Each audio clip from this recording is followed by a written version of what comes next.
hour returning to you and I from our open park headquarters. These are your top stories.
Good morning, Mr. Kunene.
Recording in progress.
Good morning, honorable members of the Portfolio Committee. Good morning. I see our DG, Memanzini, and the team. Good morning, Chair. I'm here. Our colleagues, thank you very much. It is now 9:30. I think we can start with our meeting. Can I check with the secretary if ever we form a quorum?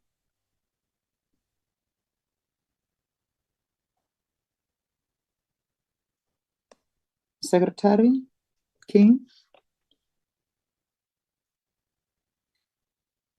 I see the hand of Dr. Kruka.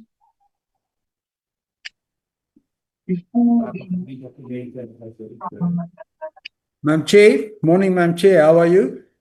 Fine, and how are you, sir? And all the colleagues. Madam Chair, just before we approve or go through the agenda and start with the meeting, I just want to make a proposal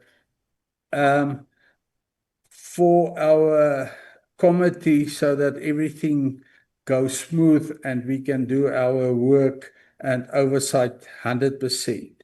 I think we need a sort of a rule that restrict us talking more than 5 minutes, because my feeling is, and the members can also come in and say what they think, but my feeling is that we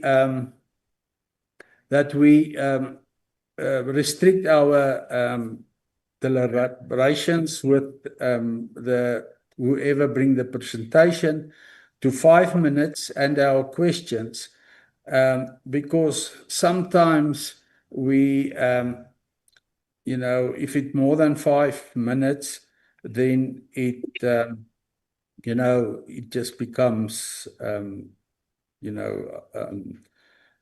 whatever, and it's not value. It doesn't add value to the meeting or the presentation. That is the one proposal. The other one, Madam Chair, last term I was in the agriculture meeting, PC as well, and there, Nkosi Mandela, there was what he did is he had a routine. So he started off with the members, and he asked them, Mr. Kruger or Honorable Kruger, do you have something to say? And it goes down the list. So maybe that will be also a good idea for us to add value to the committee. But as I say, I'm stand to be corrected, but that's my proposal. Thank you, Chair. Thank you very much for the proposal, Honorable Kruger. Now that you've put the proposal, I think I need to also put it on the table for the members to talk to it before we start our meeting. I'll see by show of hands, and as I'm waiting for the hands, I remember one day we talked about the issue of time, whereby the honorable members agreed that each and every member will have 15 minutes of questions and the response from the presenters. I see the hand of Honorable Malemacha. Over to you, sir. Thank you very much, Chair. Allow me to take this opportunity, greet the Chair, greet members of the Portfolio Committee in the form of honorables. Let me greet the department, greet everyone who's here, fellow South Africans. Chair, sometimes we have a different way of putting issues. I don't want to agree or dismiss what Honorable Kruger is raising. I want you to unpack it, because I don't get it clearly, but it will be very much unfair for me to dismiss something that I don't get it clear, so that when I get in, I am clarified, which I might buy or I not buy, but I better dismiss something that I really understand. I did not get it, Chair. Kindly simplify it for me. Okay, thank you very much. What the honorable member Kruger is simply saying is that we need to allocate time for the honorable members when it is time for interrogation of the presentation. The presenter will present, and then we'll then agree on time. What normally happened in the committees that I served, the chair of the committee will then say each and every member has got 3 minutes. I'm giving an example. Has got 3 minutes of interrogating the report. And in that interrogation, it will be questions or sometimes recommendations. And then it will take 3 minutes. And if ever times permits, like where the honorable members will say, no, my question was not responded to, then it will be an addition of 2 minutes on that one. So I think the Honorable Kruger is just trying to come up with an idea that we shouldn't allow one member to take 20 minutes. I'm just giving an example alone, and the other one will then have 2 minutes, or others would say, no, I'm fine. I don't have anything to say. I won't raise my hand. So what the Honorable Kruger is putting here is just a way of doing things professionally, so like other committees as they do. He gave an example of a former member of parliament Honorable Mandela, the way he was running the meeting and the committee was agreeing. So that is the issue. If ever I did explain it correctly, if I didn't, then the Honorable Kuka will have to come up again. Honorable Malmacha. Madam Chair, you're 100%. Thank you. That is exactly what I'm trying to say this morning. Sorry. Okay, thank you. Second language. Sure. Honorable Malmacha. Can I come in, Chair? No, thank you, Yeah. Chair. I want to agree and say, let's give it a try. But you must know, it's normally based on the agreement that you agree that we are having 1 hour to interrogate the presentation. And we share the 1 hour amongst ourselves. But if we are just going to give and say each member is given 3 minutes, you will find that we might 3 minutes go beyond the scheduled time of the meeting. So I'm trying to say it's doable. Let's give it a try, provided we also now, that is based on how many minutes do we have as a team, then we push the presenters to do justice. But at the meantime, they be mindful of time. I don't think there's anything wrong with that proposal. It's doable, depending on the discipline of the. We lost Ntate Malemacha. He's agreeing, but he also say we need to come up with the time. If ever our meetings start now at 9:30, then we agree that we are finishing at this time, but we need to then separate the time of the presenter to those of the members as they will be engaging. I saw the hand of Mema Tulelwa. Thank you very much, Chair. Greetings to yourselves, honorable members, the department, and the administration. I wanted to just say that, Chair, I think we've been doing it a little bit good, as we have agreed, as you even mentioned, the 15 minutes. But I think the only thing that we were not getting it right is to maybe we say I have 15 minutes as for 2 questions. It doesn't mean that even if my question is only 1 minute, I'm going to use the whole 15 minutes. I will just exhaust my questions maybe and ask. But what we wanted to restructure as the portfolio committee is to change the way we're asking, because we found out that some of the questions, they were not even answered. And even if we come back, they don't even answer questions as per even the last Wednesday. Even after the person is trying to answer, is not answering your question, is ducking and diving. So in that 15 minutes, if we agree that we continue, but we don't include the presenters, because the presenters also, they might use your 7 minutes of your 10 minutes. So you only do it, I see it happens in all the committees. If they are given 15 minutes, not even if, many of the committees, each member has got 15 minutes to ask. So if you don't have a question, it doesn't matter. So when we divide isikhathi as 1 hour for all of us, some will be assumed that no, you have exhausted your time. Remember, there are others, they must come as well. And then we don't know exactly the time, what the time is allocated to us. And also you can't, you cannot direct how the presenters must answer to your questions. But last time we tried, but what I saw on my side, the presenters, they were able to take a lot of time that was within the allocation of the member. I think we can just only fix that. Otherwise, Chair, you've been doing it right. But also, we want to establish a way of asking questions immediately after I've asked my questions, I get answers. Because sometimes, if ever a person, you say, okay, DG, I'm asking this to you, the DG can only say, okay, no, that question it can be answered by the CEO. Then the CEO must come in and answer in the immediate, so that we don't find ourselves as doing just tick a box. Thank you, Chair. Thank you very much, Honorable Matulelo.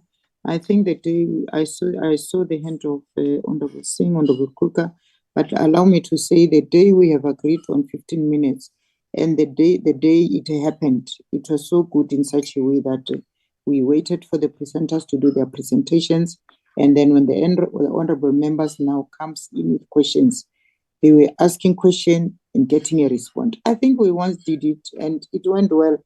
Then on the second one, when I was trying to say we do as we were doing on our agreement, it failed. I don't remember what happened, but members wanted to ask questions, all of them, so that they can get the responses. If we agree today, we will agree that this is going to be the fashion that we are going to run our things, the way we are running it, and then it must not change. Honorable Singh, Honorable Kruger.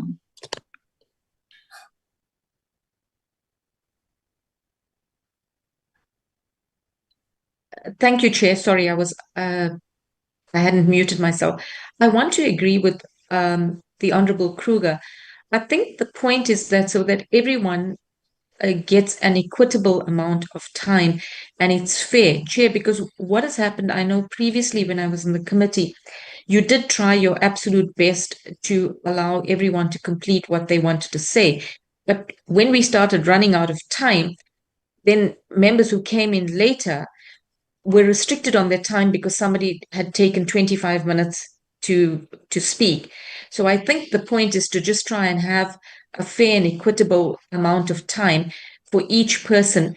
And then obviously you set aside a time as well to say to the department or the entity that's presenting, you've got half an hour to do your presentation, and then the members come in with their 5 minutes or whatever you decide, Chair.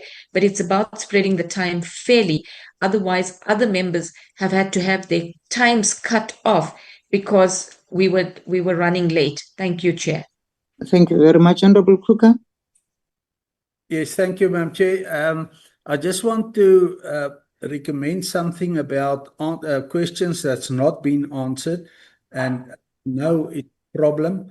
And if we don't get the answers, I mean, our job is oversight, then we wouldn't have done our job. So I want to propose that the content advisor or somebody keep track of the questions that's not been answered, and that we put it in the document of the minutes, and then each minute, at the end of each minute, we clearly stated that the following questions was not answered, and then we might we can send that minutes to the department or whoever made the presentation, so that they answer it in writing. Thank you, Chair. Thank you very much. I agree that the content advisor or the secretary, maybe they can assist us in noting the questions that were raised and not answered. But it must be answered today, not that we refer it, because there was a lot of cry that even if they say we will wait for the responses in writing, it doesn't come. So I think we are agreeing that all of us need an opportunity to raise questions, and then in equally with our colleagues. It must not be a case whereby the other one is giving, I'm giving an example, 20 minutes, as I said, and the other one 5 minutes. So what we're going to do now, I want us to take a resolution on this matter, that now our meeting is starting at 9:30 in the Kruger. Though we have exhausted the time, we took something like 16 minutes from 9:30. So I want us now to agree as to what time should we then end our meeting, and then how many minutes are we going to allocate to the presenters, and how many minutes are we going to allocate to the honorable members of the portfolio committee, and how are we then going to receive our responses? Is it going to be one-on-one, and then we're done with Honorable Kruger, then come sing, done, come another one, done, and then we wrap up like this, like that. So I want us to agree today, and please let's not change tomorrow. You must just know that this is how we are going to run our meeting. I'm looking for somebody who can. I see Honorable Kruger. Your hand is up. Yes, thank you, Madam Chair. I propose that our question time for the members, 5 minutes. Presentation time is an hour for the presenters. And then also, but this 5 minutes, you know, at the end of every question's been asked, we give each member then a 2-minute follow-up. So that gives us total to make our points. That's the first. And then the questions, as you proposed, is that the secretary note the questions and that the presenter must ask it immediately. Thank you, Chair. Okay, thank you very much for that. I'm going to request that as from today, even if you will have million of questions, you must make sure that you ask them within your 5 minutes. And then you, at the end, will have 2 minutes of follow-up. Please note me, Chair. No order, Chair. I'm still talking, Mama. Can you allow me to talk, and then I'll note you thereafter? Yes, we're doing it orderly, so. And then the department will then come in and respond. And I will also, you know, there's no need for the secretary to note the questions. The presenters should note each and every question, and they are not alone. We have the DG, we have the deputy, we have other members. We do have their support staff in here. All of them can be ready to note down every question that the members will be asking. And then, because normally the DG will say, I will ask, for example, Delwa, and then she will then come in. If she did not cover everything, then Tate Daile will then come. If he did not cover everything, even Memaruka can work. We must work as a team, can assist each other. And we also have our WhatsApp chat open on our phones. We can also assist each other communicating through the phone, and we'll be able to resolve all these issues. Before we wrap it up and open the meeting, remember, members, we did not even open our meeting. Let me allow Mema Tulela to come in. Thank you, Chair. No, I disagree with 5 minutes.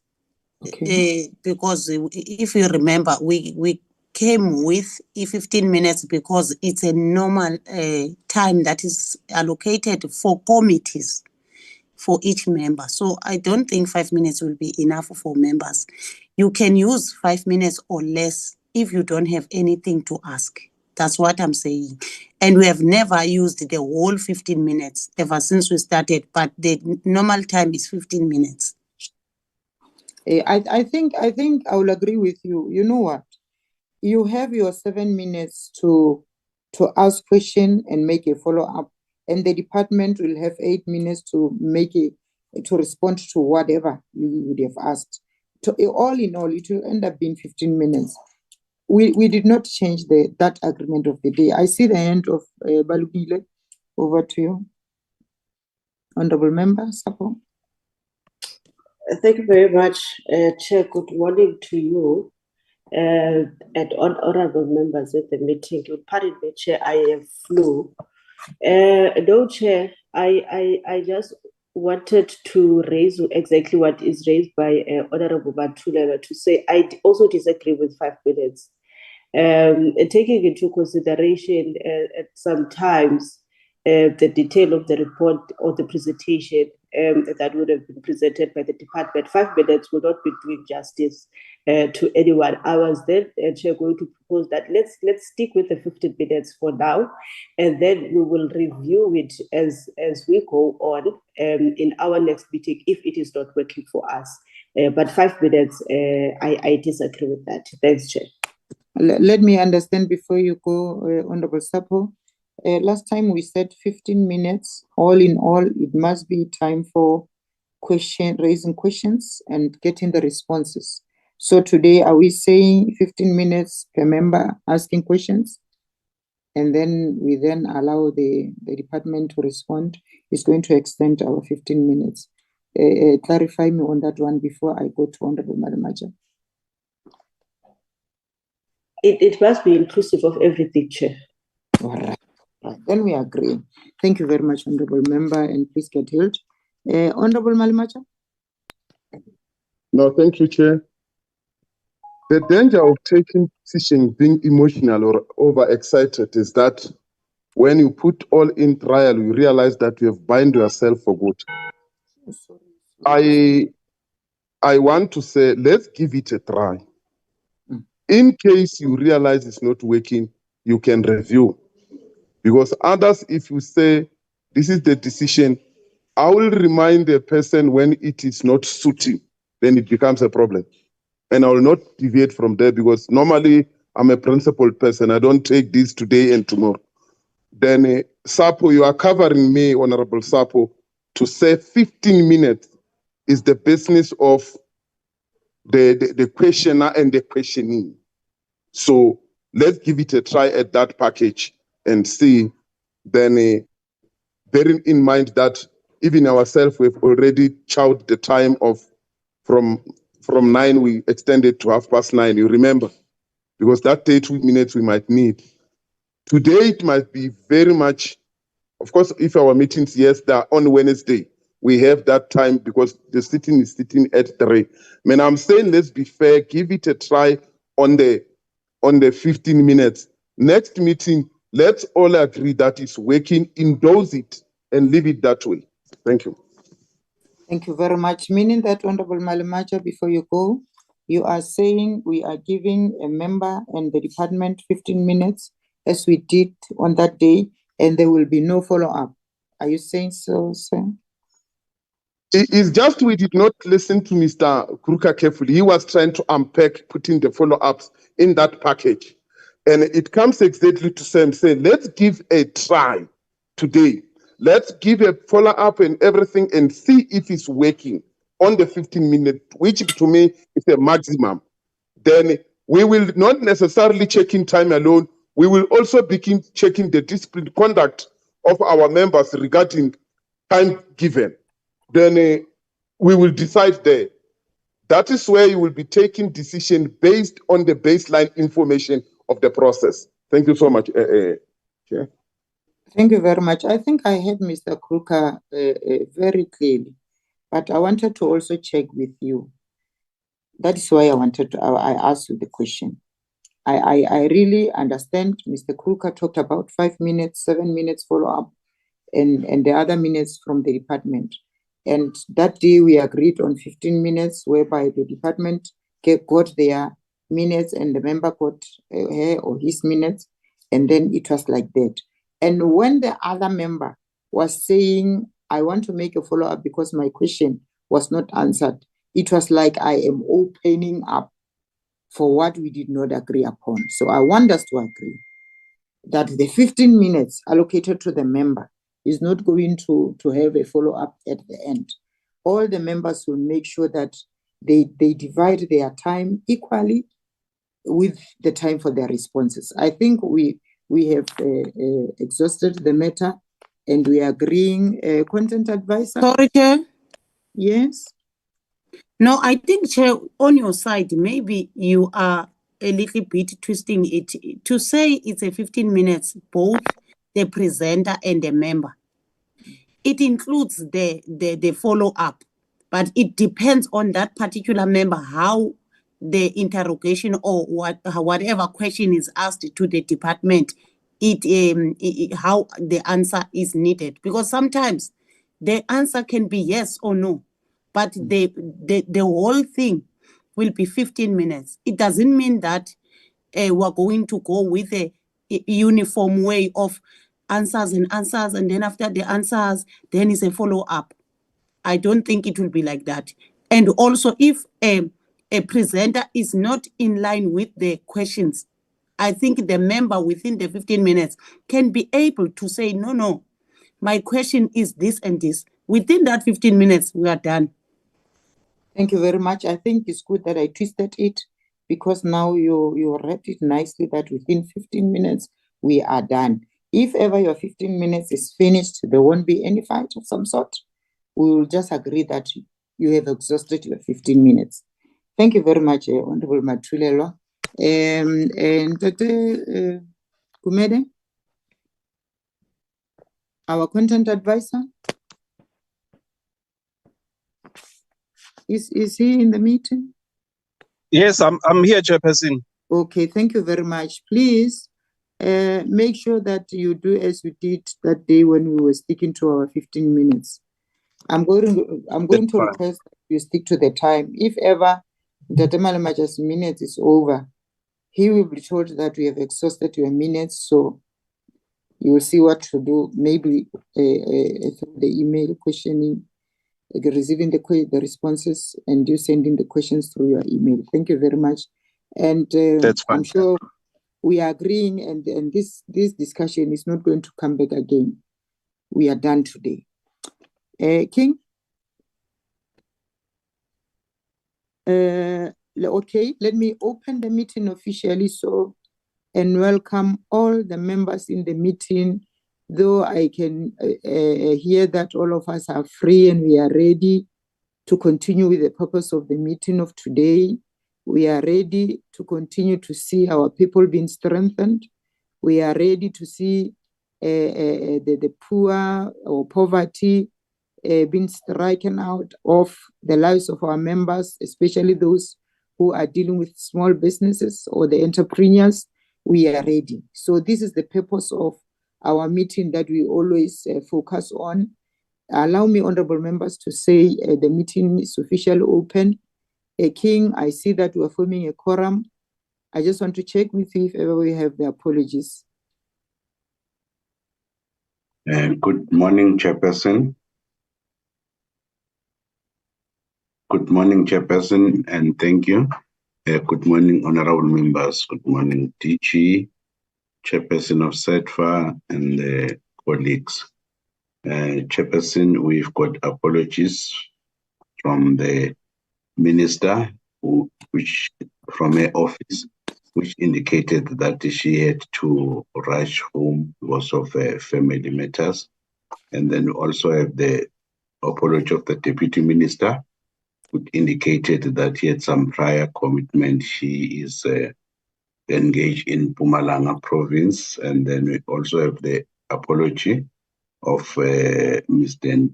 Danzi, the DDG of the department.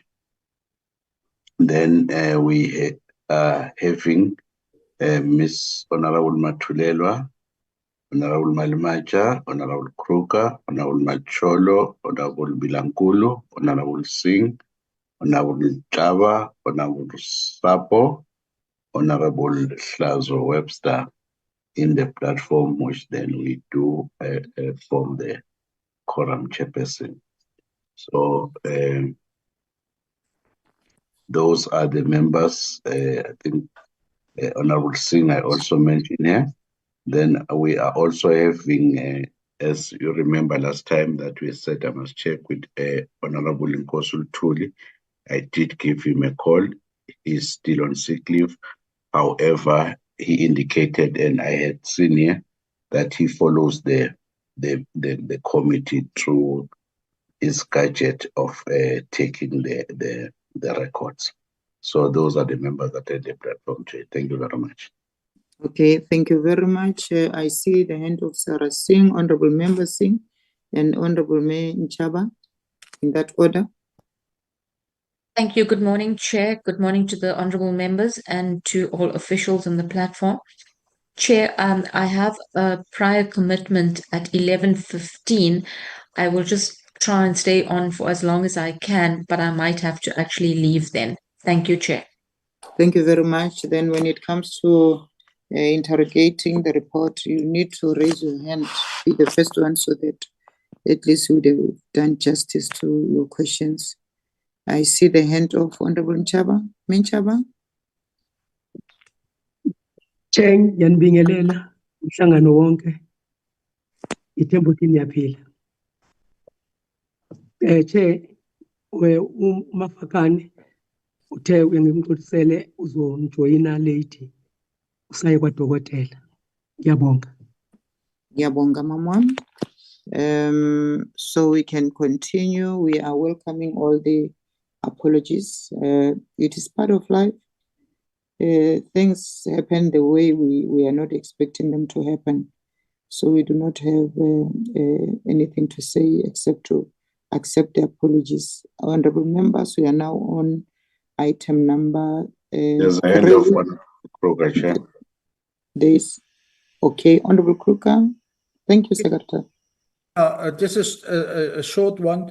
I didn't hear that Honorable Powell's standing apology was noted. Thank you. Okay, thank you very much. Secretary, please note the standing apology of our honorable member up until she gets healed and come back to work. I want us to then consider and adopt the meeting agenda, honorable members.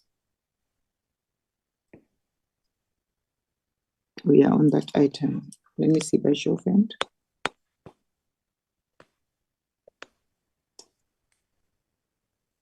The Honorable Kruger.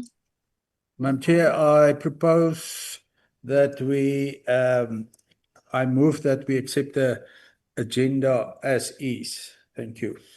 Thank you very much, Honorable Malimacha. Thank you very much. I stand to support the move by Honorable Cooper to adopt the agenda as it is. Thank you very much, honorable members, for doing that good job of considering and adopting the agenda. We are now going to be in the hand of the department, whereby we are going to receive a briefing by the Department of Small Business Development on progress made in the registration of spaza shops and support implemented. And in the same breath, we'll allow a briefing of the Department of Small Business Development on red tape reduction strategy. And thereafter, we'll then go into the item of deliberations and recommendations. Over to you, Memanzini.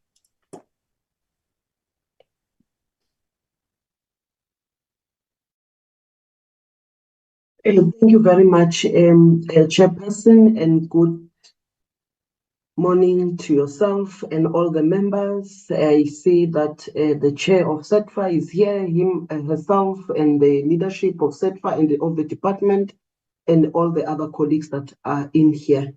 Chairperson will not waste a lot of time with the introduction.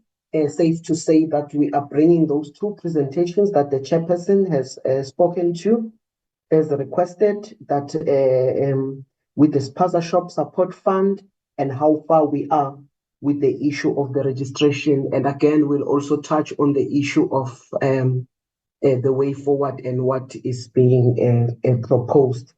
And that, Chairperson, we will also do the next presentation, which will also deal with the issue of the red tape reduction strategy of the department, and also how far we are and what is the work that is being done so far to advance the work. Chairperson, those two presentations will be rendered by the two DDGs. DDG Delwa will do the first presentation and DDG Daile will do the next presentation, but will be guided by yourself, Chair, whether we go through all of them or. But again, Chair, it's safe to say that when it comes to the first presentation, we work very closely with SETFA, hence the Chair is here and the CEO and the leadership. It is a presentation that has been prepared jointly by both of us. So as we are all have different roles that we play when it comes to the issue of the spaza shop.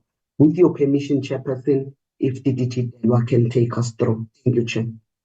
Thank you very much, DG. I'm going to allow you to take us through with your team. When you come back to me, you would have done with all the presentations. Thank you, DG. Oh, thank you very much, DGG, for that guidance. Then Daile should already be ready when Delwa and the CE are done with the first one. Thank you. DGG Delwa, through you, Chair. Thank you, Chair, and good morning to you and to the honorable members as well. Chair, I'll go straight into the presentation. This is the presentation outline, the topics we are going to cover as we have been directed. If we can move to the next slide, slide 4. This is the background, Chair, just to remind the members that we are reporting on the joint fund that was announced by the President between the DTIC and the Small Business Development to support with the spaza shops with refurbishment, non-financial support and technical skills, as well as support for regulatory compliance as well in terms of the spaza shops.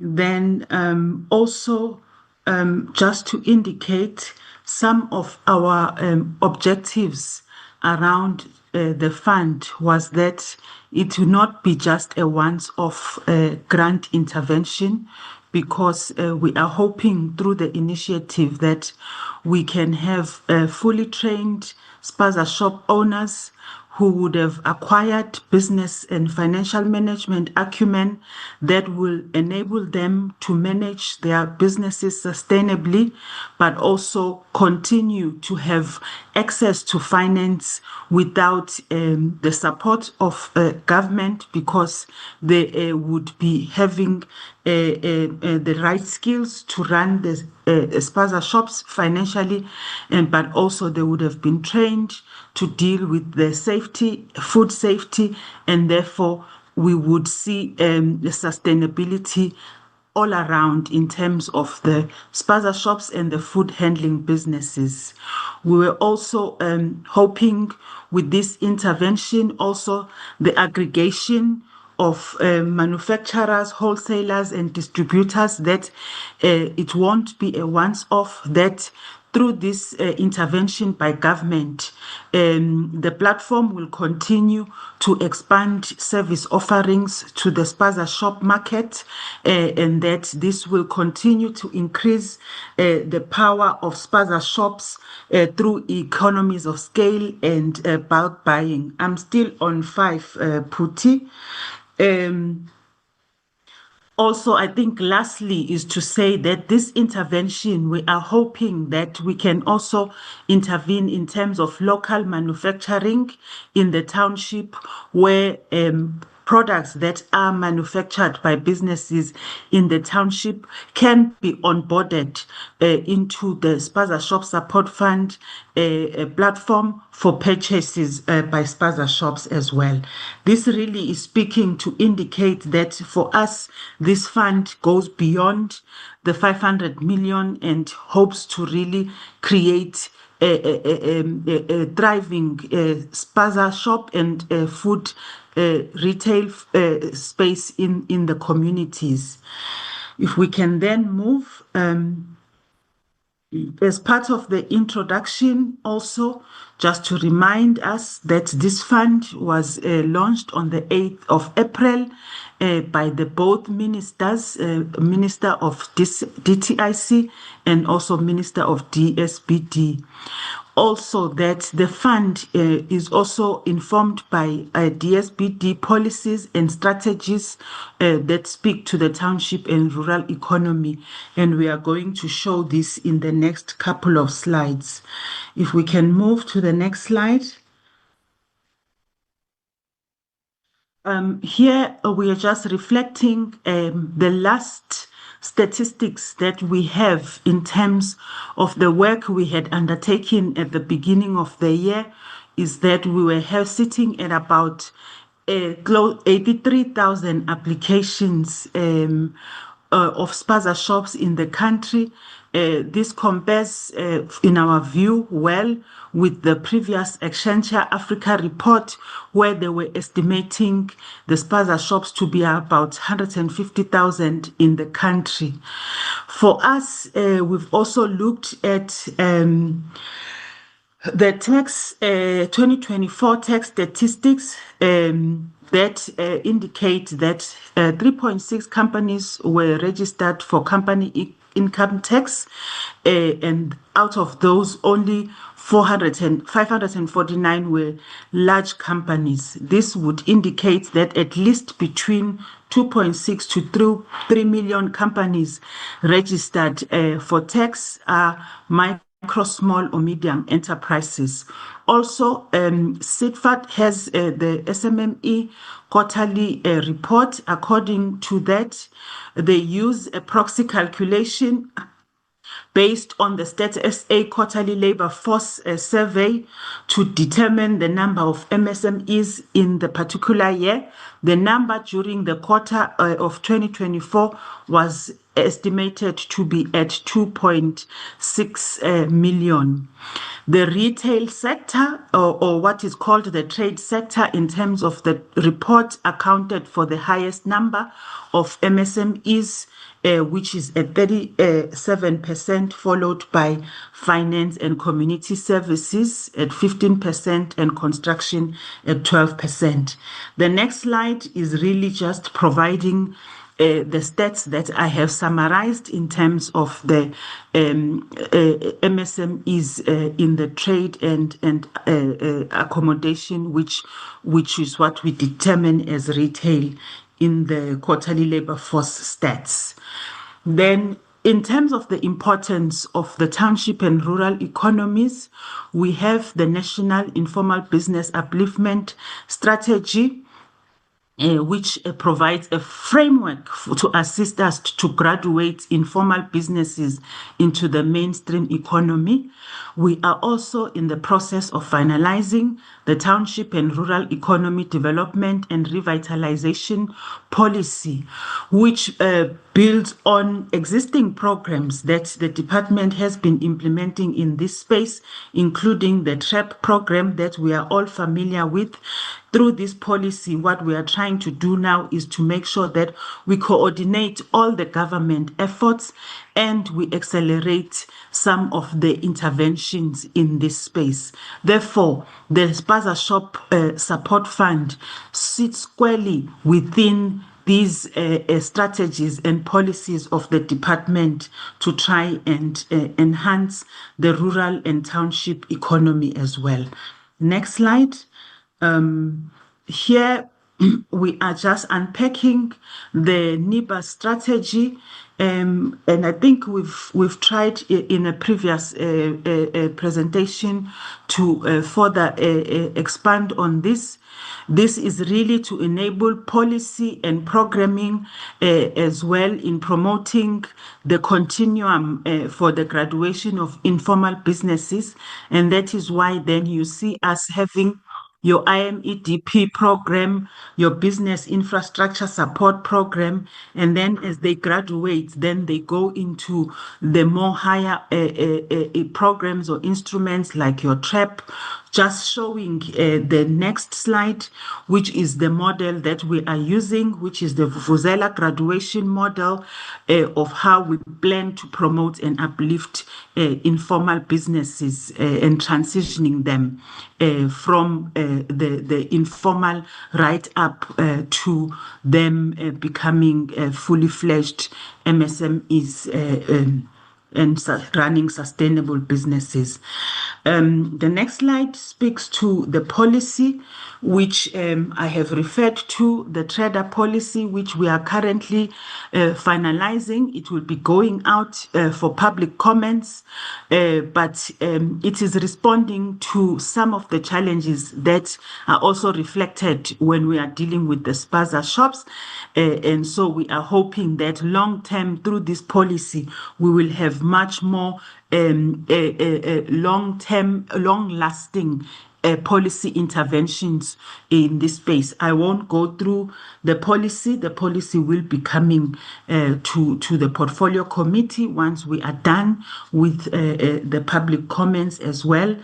Suffice to say that in slide 13, it deals with issues of the spatial disconnectedness of the township, increasing the access to economic and market opportunities, also dealing with appropriate funding instruments, and then lastly, the reduction of regulatory burdens and improving the business processes. And this speaks to work that we are already doing, as I said, with the digitization of the e-licensing process that is also happening as part of the red tape reduction. Next slide, we are reflecting on the previous iteration of the fund. It was a 100 million fund between 2020 and 2024. At the end of that fund, we were able to disburse close to 84 million. And the maximum grant at the time, maximum of the fund per spaza shop was 10,500 with a revolving grant and a revolving loan as well. We can move from this slide. I think we are all in agreement of some of the challenges that this spaza shop fund is trying to address: limited access to capital, high operating costs, lack of bulk purchasing, and significant food safety concerns. And this is what the fund has been designed to respond to. The next slide tries really to just summarize what the fund does in terms of the maximum support for inventory, as well as the blended finance, as well as for infrastructure and refurbishment, as well as the training and support. The next slide is unpacking this further in terms of how this has been done.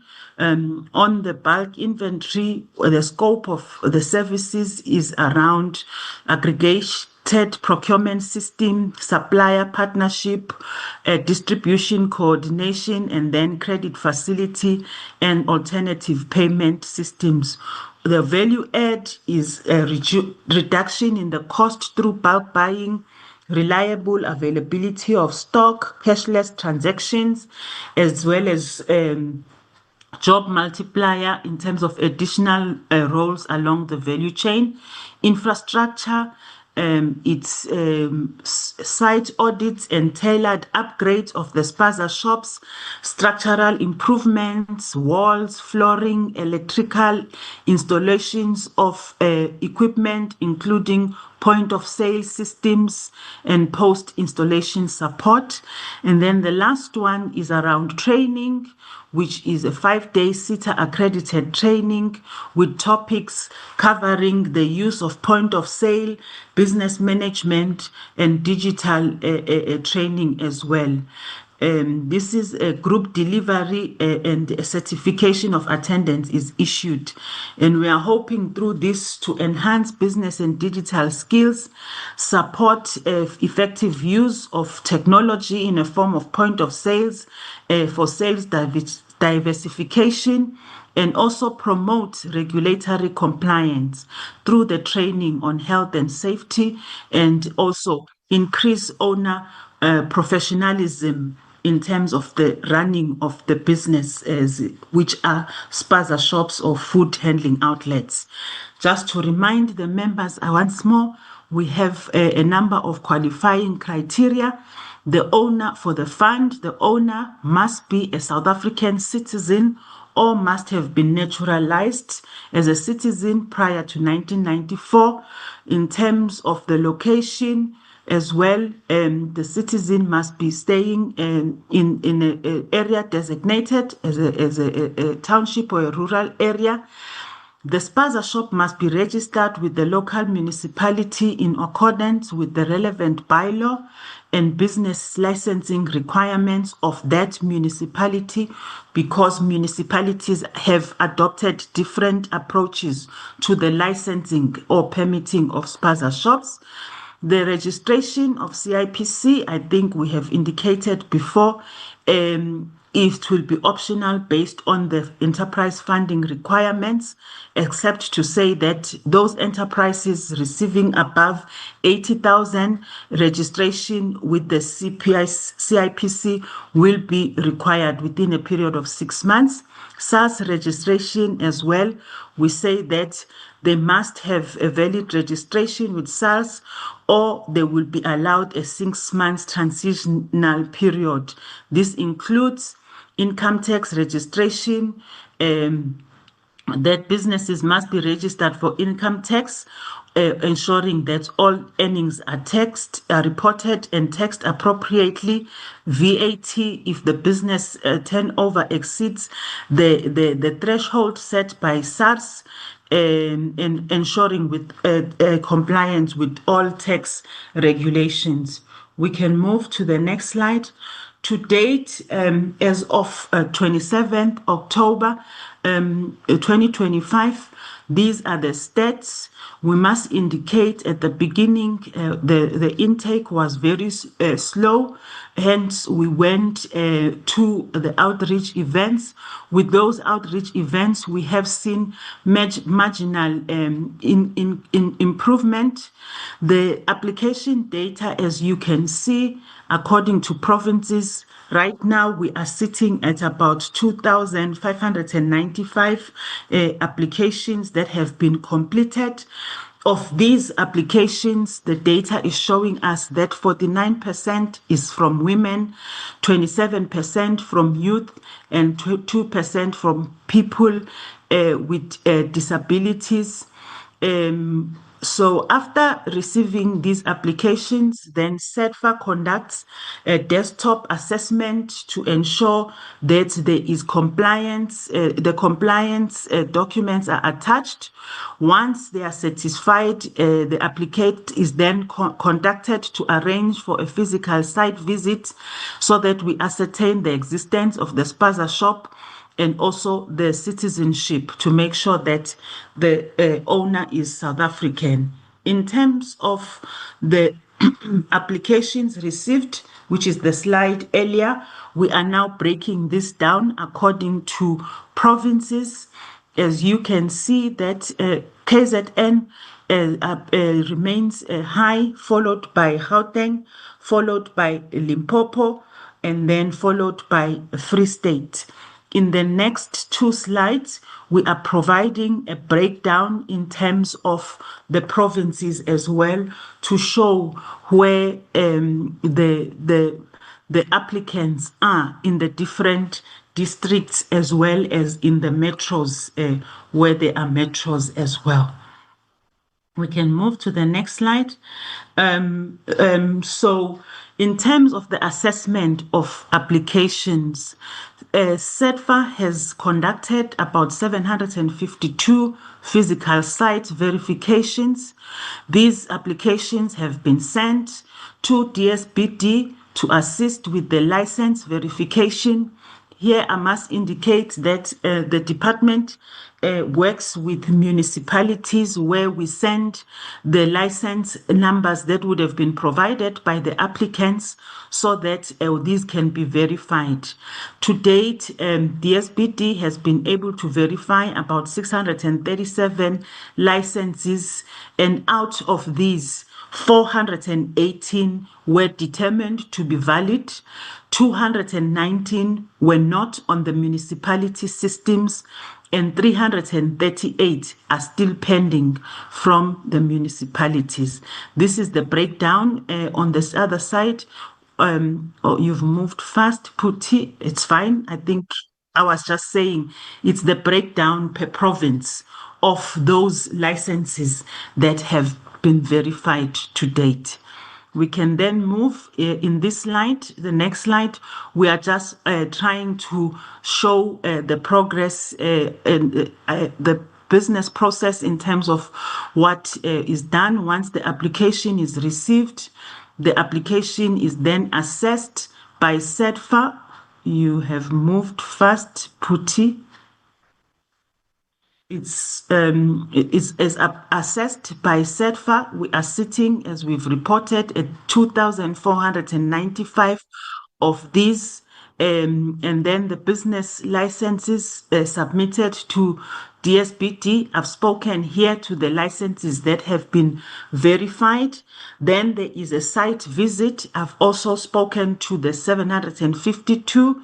Once the site visit and the verification is done, we have indicated to date we have verified up to 418, which is now ready for being approved for stock, which is currently sitting at the value of about 16,270,000.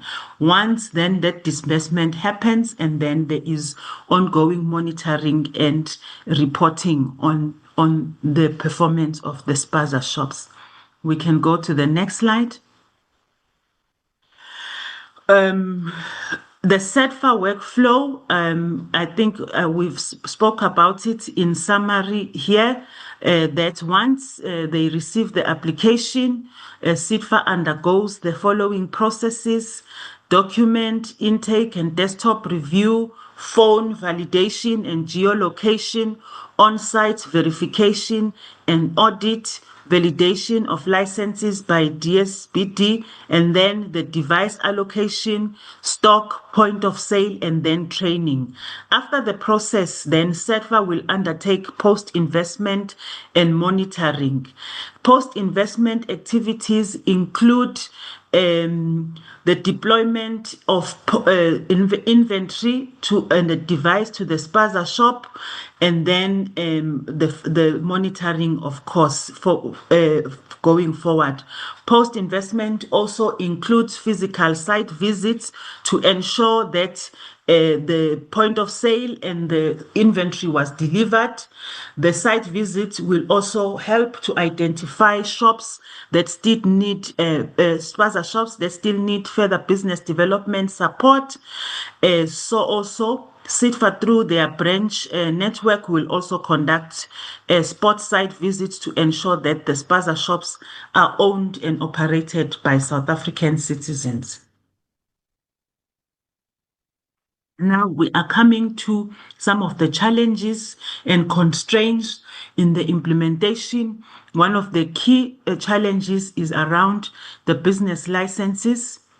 The issuing of business license is a municipal responsibility, which is a requirement to qualify for the fund. We have reported previously before, we have undertaken awareness workshops and roadshows where municipalities are supported to provide awareness and education to spaza shop owners on the application process and procedure for the fund, the eligibility criteria, as well as the importance of adhering to the business license regulations. Throughout that we have done them with municipalities.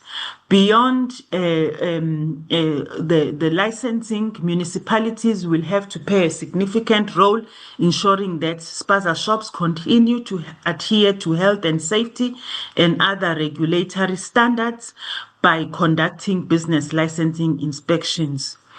Municipalities are required to verify and confirm the business license and trading permits of spaza shops to enable SEDFA and NEF to finalize approvals and disbursement. We can go to the next slide. Some of the challenges with the municipalities: the low business license approval by municipalities. We know that there is a challenge of the resources in terms of health inspectors in the municipalities, which is hindering the license approval process. There is also a lot of inconsistency in the permitting and zoning rules, which raises the cost for the spaza shop owners. There is a non-uniform standards which complicates the national support and initiatives as well. What we are finding, because of the stats we have shared earlier, is that we may have a challenge that the funding might end up being concentrated in regions where there is an advanced process in terms of digital licensing, as the numbers were showing us earlier on. A province like KZN, because they have an e-licensing, you are seeing that there is a higher number of spaza shops that we have found complying or meeting the requirements for the fund. In terms of zoning, we know that many spaza shops operate from homes or containers. Often they are in breach of zoning rules, which makes it impossible for them to be issued with licenses. The fees also for the plans and the license application can be high and therefore prohibitive. The process is equally complex, and information is unclear, and spaza shops are complaining that it's hard to reach municipalities. Sometimes when we go to these spaza shops, they are non-existent when the physical verification is being done. Sometimes the applicant and the operators are different. The applicant's details, including the license owner, are different to the actual owner and operators. And here we are citing the numbers in terms of where we have experienced this mismatch. On site, applicants has no operating, or the business is not a spaza shop and the address provided is wrong. We have had up to 274 of those to date. And then the last one is on trust and crime.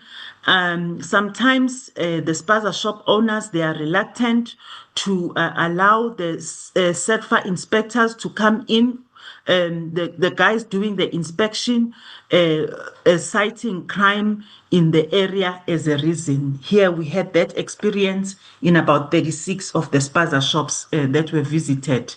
Here we are just listing the outreach or awareness campaigns that we have engaged since the launch of the fund between April and August 2025. 55 engagements across the different provinces, and we are also providing a breakdown in the next slide of how in these provinces we have visited the different districts and metros as well. We can move to the next slide. We have also encouraged provinces. There is the interministerial task team on foodborne illnesses, where we sit and where we provide a progress update on the fund, and we deal with some of the challenges with the issues of the spaza shops. We also have the provincial coordinating forum. We have been encouraging provinces really to also coordinate the sessions across the districts, so that they can handle the logistics, where then the DSBD, CERFA and NEF, we can come to make the presentations. This really was as a result of the fact that we had run out of financial resources as well to go through the different provinces, because when we were doing the 54, we were funding them directly ourselves and the DTIC. So we were asking the provinces, even when they are having other sessions, not necessarily those specific to the spaza shops, to invite the team so that we can leverage those. We also use these engagements to undertake a COA or permit license verification with municipalities so that we can fast track the approval of the disbursement. To date, we've only had Eastern Cape coming forward to give us some of the dates where they will host these awareness campaigns, and we are very hopeful that other provinces as well would come on board. We will, as resources become available, also continue to play this role so that we can increase the awareness. In terms of the proposal to review the application requirements, we are engaging with the DTIC. Really, the objective is to see how we can improve the uptake of the fund.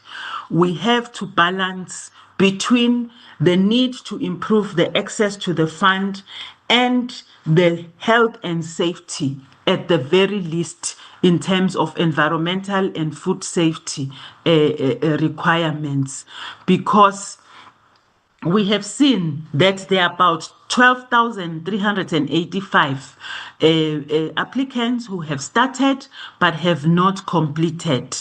And our interest here is to see how, through our interventions, we can support them. What we are terming is the journey to compliance here, ensuring that we are providing business development support and training on food, health and safety so that we can improve the chances of the spaza shop owners becoming eligible for licenses or permits. On the issue of relaxing the requirement for business license, this is a matter that we are taking very seriously and are discussing because, of course, there are a couple of risks that are associated with such a move, and we are considering them, and the teams are working on looking at how these can be mitigated. We can move to the next slide. So we are saying that we have currently on the system over 2,000 applicants that are ready for processing, but we are having the challenge with the verification of trading permits, as we have said. So what we are considering as a proposed solution is DSBD working with SEDFA to work on setting up dedicated liaison units, to work directly with the municipal LED offices to verify the documents manually. Also, training for municipal staff on document verification so that we can ensure consistency and reduce fraud.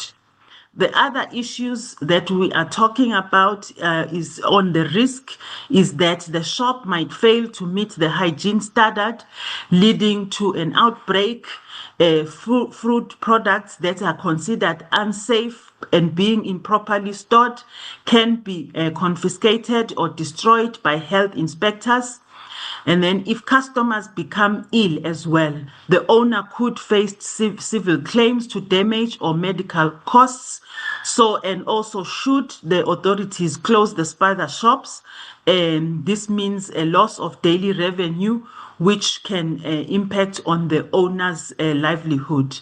And here we are already doing some training, but is to intensify regular food safety and hygiene workshops, is to also provide simplified training material in local languages so that we can help spaza shop owners understand and follow hygiene guidelines. Also here, the issue of business or liability insurance to cover the medical costs of and damages in case of illness, and in case where the closure is unavoidable, short-term support to be given to shop owners to help them to recover their income. We can move to the next.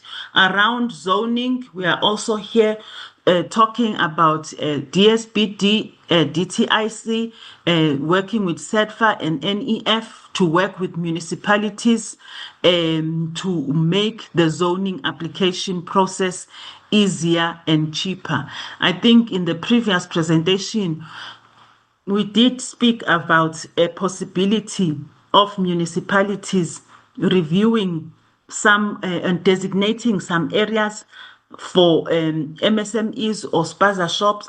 We also did talk about a possibility of them dealing with the standardization around the costs. We are also looking at conducting workshops about zoning rules so that everyone knows what is needed to run the shop legally. Another risk can be the authorization to close or to demolish unauthorized structures.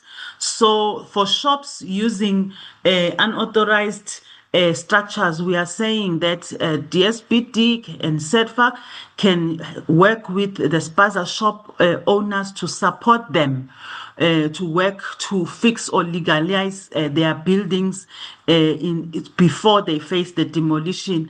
I think most of the proposed solutions, if one can summarize them, is how can ourselves as the Department of Small Business Development, working with the agency, try to support the different entrepreneurs with their journey to compliance, while we can enable them from a training point of view and from a business development support to make sure that they get closer to meeting the requirements. Because at the end of the day, the bylaws of the various municipalities are the ones that determine what qualifies you to get the license or the permit. And what is important for us is to make sure that our customers, the entrepreneurs, are given the necessary support so that they can achieve this. And then, therefore, qualify for the fund itself, but also just be run that will ensure their livelihood. We can go to the next slide. Then I think in terms of the concluding remarks, we are saying that we will continue to work with the provincial economic development departments to coordinate awareness workshops in partnership with the DTIC. And in these workshops, we will, of course, raise awareness about the fund, but also assist spaza shop owners to complete their permit or license applications as well as their application for the portal. We also will continue to encourage provinces and municipalities to apply the conditions of the Business Act, namely for them to issue opposite license as well as conditional licenses or permits. We have shared this information with the Provincial Coordinating Forum as well as the IMC, just to make provinces and municipalities aware that for those that are still using licensing as a permitting mechanism, they have an option to issue opposite license. We will continue to urge municipalities to assist us in the fast tracking and verification of permits or licenses to enable us to process the funding disbursement. We have communicated this as well in the PCF and in the IMC as well. We will also, through the work under the red tape, are encouraging municipalities to consider e-licensing, rolling out e-licensing. We have been undertaking rolling out of e-registration adoption workshops, which are being done in partnership with Cogta, Salga, CETA, as well as KZN as the best as the benchmark, because they currently have a system. This is the end of the presentation. Thank you, Chair and honorable members.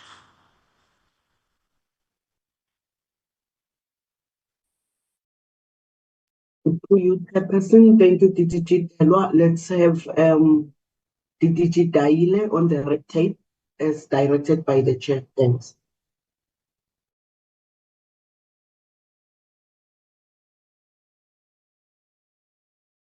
Thank you so much, DG. Good morning, Chairperson of the Portfolio Committee. Good morning, members. Good morning, Chairperson of SADFA. Good morning, colleagues. Thank you so much once again for the opportunity. Chair, we have been asked to give a presentation on the red tape reduction framework, which I am going to quickly go through. This is the presentation outline. We are going to focus on the purpose of the presentation and the conceptual framework. We are going to briefly also look at the problem statement that we are trying to address through the framework.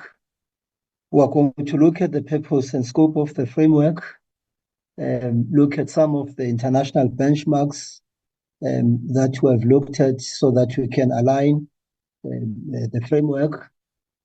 Key summary, key outcomes, governance mechanisms, and roles for stakeholders. Then we look at framework deliverables for government, because for now we just want to focus on government, but I'll talk to that later. We'll look at the program of action, stakeholders that were consulted, inputs from stakeholders and recommendations. Next slide, please. Chair, I just want to take a bit of time here. This is just really a conceptual framework that delineates our thinking in terms of how we want to deal with this issue of the red tape reduction framework. One share in terms of the process, we've identified areas of red tape, which I must also say it's still work in progress, and I'm going to talk more in detail there. But the main focus is we're basically focusing on 6 areas, and as we will discuss later, the first 4, we're going to focus on the first phase, namely regulatory burdens, 2, the cost of licensing, 3, the time it takes to license a business, 4, complexities that are related to licensing. Then the other 2, which are far more complex, which are going to take and need more time, are those that are focused on the private sector, particularly those that deal with barriers to entry. And the last one are those areas that focuses on export and dealing with trade with international countries and international organizations. So those are the main areas that we thought if we can be able to have a framework that deals with, we can be able to significantly reduce red tape in the country. We've looked at, we've done the analysis of the impact of that, and basically the impact would be on the cost of compliance and the cost of non-compliance. And as I said, in those areas which I've looked at, just one example, you know that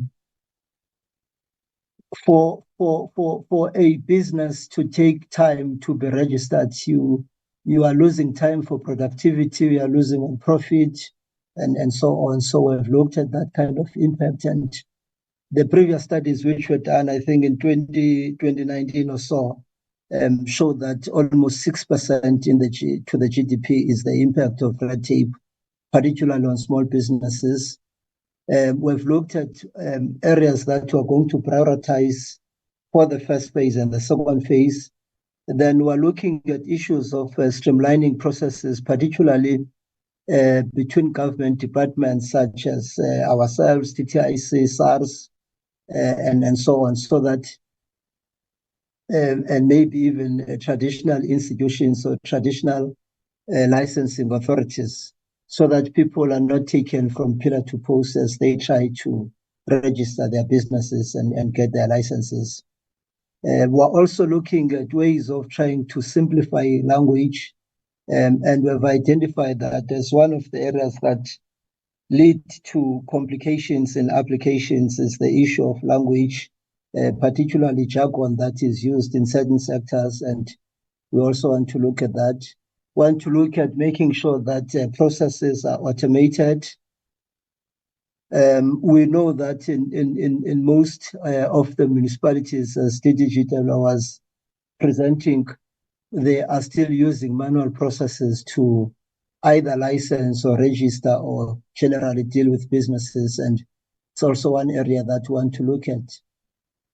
Lastly, which is the most important part, Chair, we want to use this red tape reduction framework as a practical tool that will really enable us to see a significant change in terms of reducing red tape. So to the extent that we can, we want to make sure that we have specific targets so that we can be able to measure progress. Just to say that currently we are focusing on a survey that we want to, that we were doing, and we want to focus on provinces and municipalities so that we can be able to compare apples with apples. So, for example, we don't have basic information currently. That says if you want to compare how much time does it take to license a hair salon in Cape Town, how much time does it take to license a hair salon in East London and in Polokwane, so that within that framework we can be able to identify if in Cape Town it takes 3 months, in East London it takes 2 months, in Polokwane it takes 1 month, to identify what could be the reasons why it takes that long in Cape Town versus Polokwane, so that we can be able, within either the IMC or even the MINMEC, be able to provide appropriate advice to provinces so that those can be reduced. We in terms of our own theory of change, we're looking at that impact, the economic growth and job creation. We know that most businesses are killed even before they start because of red tape.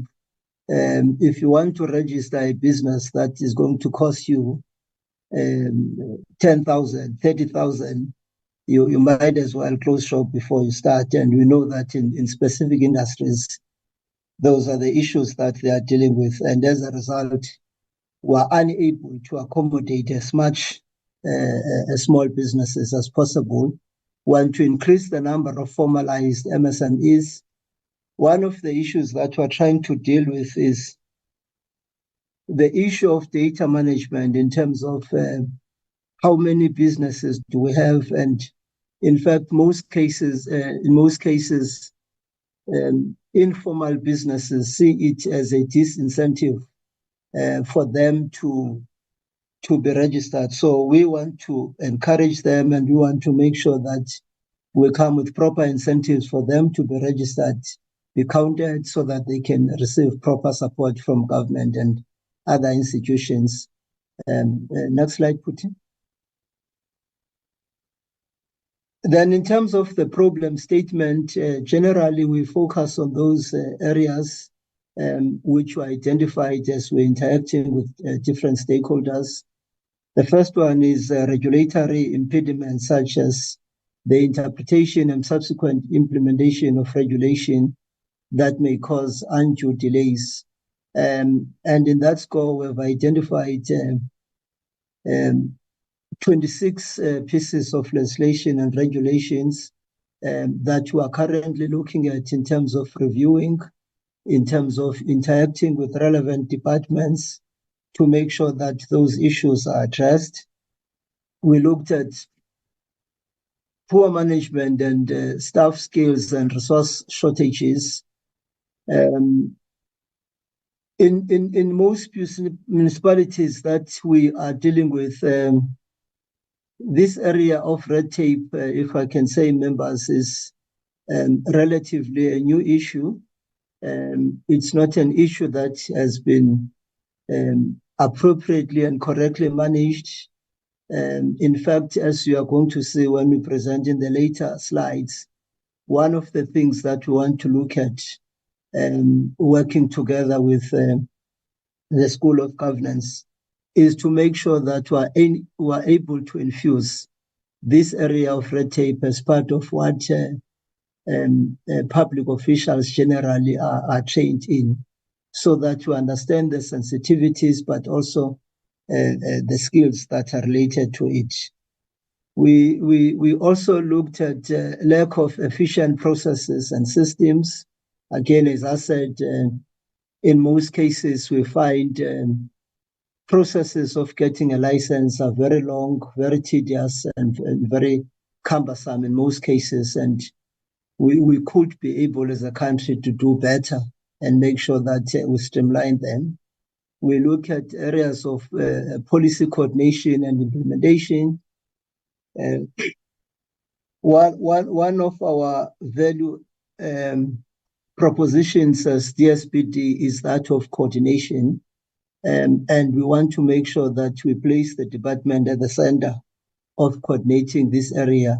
But at the moment, it's each government department does what they want to do. We don't have a properly and a comprehensive approach that we can be able to look at. So part of what we're proposing is a coordination mechanism so that we can be able to deal with these issues in a more coordinated fashion. There is lack of standardization of red tape reduction approaches, and part of why I want to introduce this framework is such that we're able to standardize and be able to compare apples with apples. The purpose really, if I can quickly go there, Chair, is that we want to provide a coherent vision and strategic approach around which government-wide policies and programs to reduce administrative burdens, unnecessary regulations, inefficiencies that are experienced by MSMEs and cooperatives. We want to guide and entrench good regulatory practices throughout government through setting our clear principles for effective, client-centric and less costly implementation of regulation. And those are sub-objectives that we want to look at to establish a coordinated government-wide approach, improve business environment, support economic growth, promote public-private dialogue.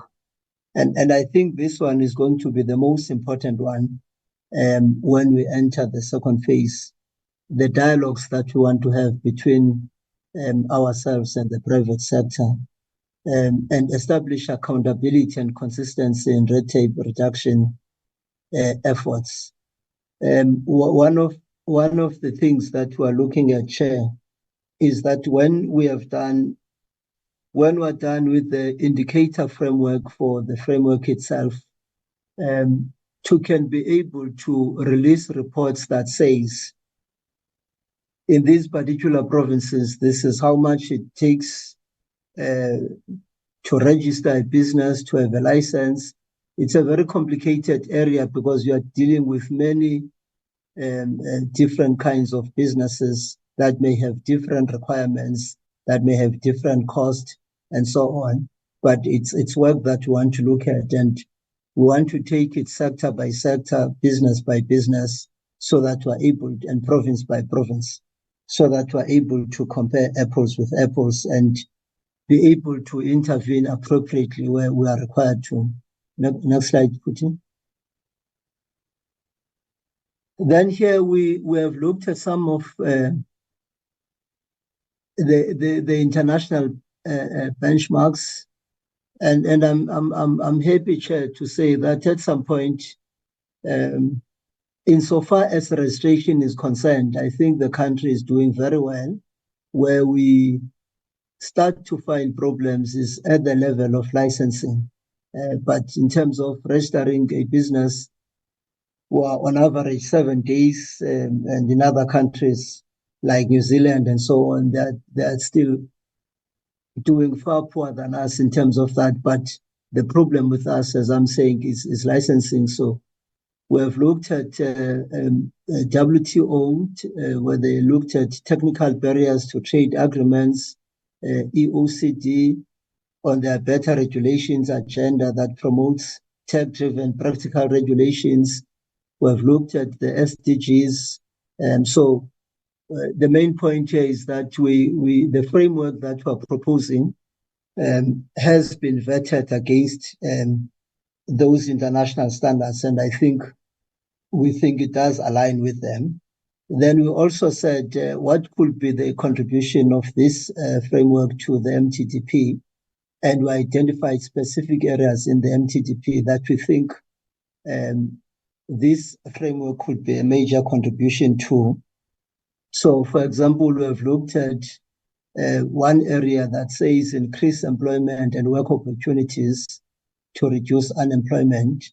And we said if we can streamline business registration, tax compliance issues, and hiring processes for MSMEs to reduce barriers, we think because it is very difficult in some areas for people to enter, and therefore, as I said, it becomes a disincentive when they look at the high costs, more especially those that are really, really capital intensive. If we can be able to significantly reduce those, we think that can be able to contribute to job creation. And those are the institutions that we think must be streamlined. Your CIPC, SARS, Department of Labor, Business, and other associations and chambers. Then we've looked at increased industrialization, localization, and beneficiation. And we think that reducing regulatory delays in industrial premises and sector incentives that can also be able to contribute. Last week we were in the Eastern Cape province, if I can divert just a minute, and we were looking at how do we make sure that growers of cannabis are able to enter and participate in the space, and the kind of stringent policies that were put for them to can be able to have and use the indigenous seed are very, very high. And as a result, most of them continue to use it illegal instead of looking at extracting oil and using it for fiber and so on. So we think that if we want to master an industrial policy that can work for the country, we need to be able to look at these issues of red tape reduction as well. Also, if we want to promote investment, there is a report that said South Africa is at 84 in terms of ease of doing business internationally, and that's not good for the country. So as soon as we're able to look at those issues that focus on exports, trades, and so on, and reduce those red tape there, we think we can be able to also promote investment and bring investment into the country. So, Chair, these are the areas that we think within the MTDP, this framework can be able to assist and make a significant contribution. Next slide, Putin. So this slide focuses on governance mechanism, particularly a coordinating mechanism for this work. And we know that currently there is a structure that is at presidency that also seeks to do the same thing that we seek to do. But our view is that micro, small, and medium businesses are the ones that are mostly affected by red tape. And we think this work should be located here within DSBD. So this is what we're proposing, but should it not win the day in that presidency then continues to coordinate, we think there ought to be a substructure that the minister looks at and and be able to coordinate this work. But if we do win the day, we are proposing a structure where the minister leads. She will have an advisory council or advisory body, and then the DSBD will take lead in terms of focus areas in that structure. Then there will be people in government departments, provincial departments, and local departments, so that we're able to coordinate that work and report back there. And then we want to look at these proposed interventions. One is the inclusion of red tape, reduction assessment in SEAS, development of red tape reduction MOUs between DSBD and provinces. And I think with some provinces, there's already eagerness to cooperate with us and work with us on that. But on some, we still need to mobilize and negotiate and make sure that we find each other on those issues. Province-specific implementation plans. Once the framework gets adopted by Cabinet, we think we will then start with that work. Establishment of inter-provincial task teams, tape reduction awareness campaigns and toolkits.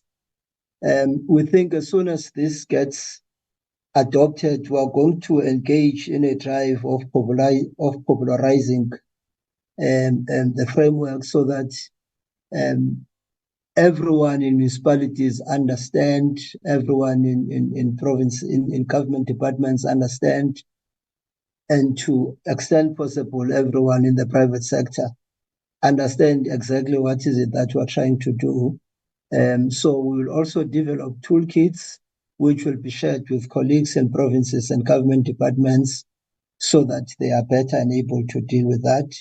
We're also proposing training programs for those people who are going to be identified either as champions or people who are already working in that space within municipalities or government departments. Those are the roles of stakeholders.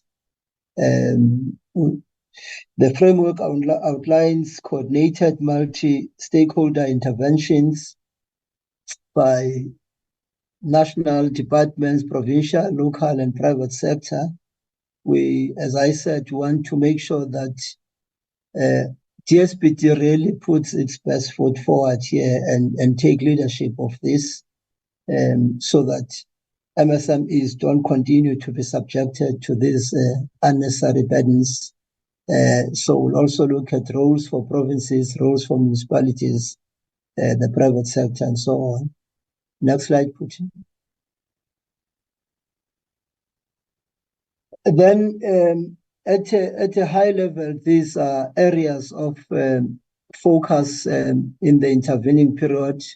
We want to look at coordination and collaboration. We are working very closely with the presidency. I know that last month, for instance, the minister and the DG had a meeting with DPME and the minister at DPME to make sure that we are really aligning and find ways to align strategies between the two and discuss those issues, as I said, of leadership of this work between the two departments, and that is work that is still ongoing. Stakeholder participation. We want to coordinate across all sectors to inform horizontal reviews and other red tape reduction initiatives, enhance inclusivity and evidence-based policy through stakeholder input. And as I said, I think when the test case now is for us to deal with government departments, provinces, and local municipalities to capture as much information as possible there, to test the framework as much as possible, and in a corrective process, find a way that a tool that would also enable us to deal with private sector, which I think is going to be much, much more difficult because, as I said, one of the issues that we want to look at there are those issues that deal with barriers to entry, are those issues that deal with transformation, inclusivity, and so on. And those are far much more complex issues. For instance, if you look at the pharmaceutical industry, working together with our indigenous suppliers of pharmaceutical products, they are being taken to a very tedious process, even though they've been working with these formulas and products for a very long year. One of them that visited us, for instance, was saying it takes almost 7 years to register a product. And before we can be able to criticize that, we also need to understand what are the reasons for those high standards, because as I said, sometimes costs of non-compliance are far higher than costs of compliance, because if we don't comply and people die, that will be even a more higher cost. So we need to deal with those costs in a very much careful way, but in a way that seeks to assist MSMEs and bring about inclusivity. At provincial and local level, we want to continue to have engagements,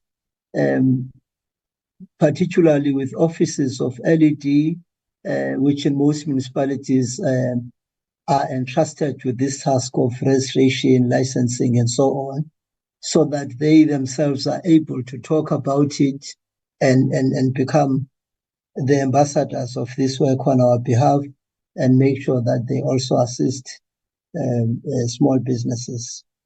We want to make sure that there is a performance measurement and transparency without discouraging those that we are going to cooperate with. But as I said, we want to have a dashboard where we're able to say province A versus province B. This is where they are in terms of red tape. This is where they are in terms of cost. This is where they are in terms of complexity, and so on. And I assess progress as we go forward over the years, so that after a year or 2 or 3, we're able to trace whether or not there's been impact of this framework. We also want to look at partnerships and institutional capacity. And as I said, we know that it's going to require an all-inclusive collective effort from all of us to make sure that we deal with this, because some of the issues, as I said, for example, if you go to a municipality and they say, no, there's only one person to deal with all registrations, it cannot be. We may need to find answers from the provinces to make sure that we support those municipalities. We may want to nudge municipal managers to make sure that they increase budgets in those departments, and so on, because sometimes simply say, no, this is an unfunded mandate, and that's where it ends. But through a process of negotiation, we want to make sure that, in partnership, that we get into those agreements. Next slide, Putin. Then this is a short program of action that we're looking at. First area is the area of policy development and alignment. And we've already started to align this to the MTDP, the NDP, as I've already said, and that one is almost complete now.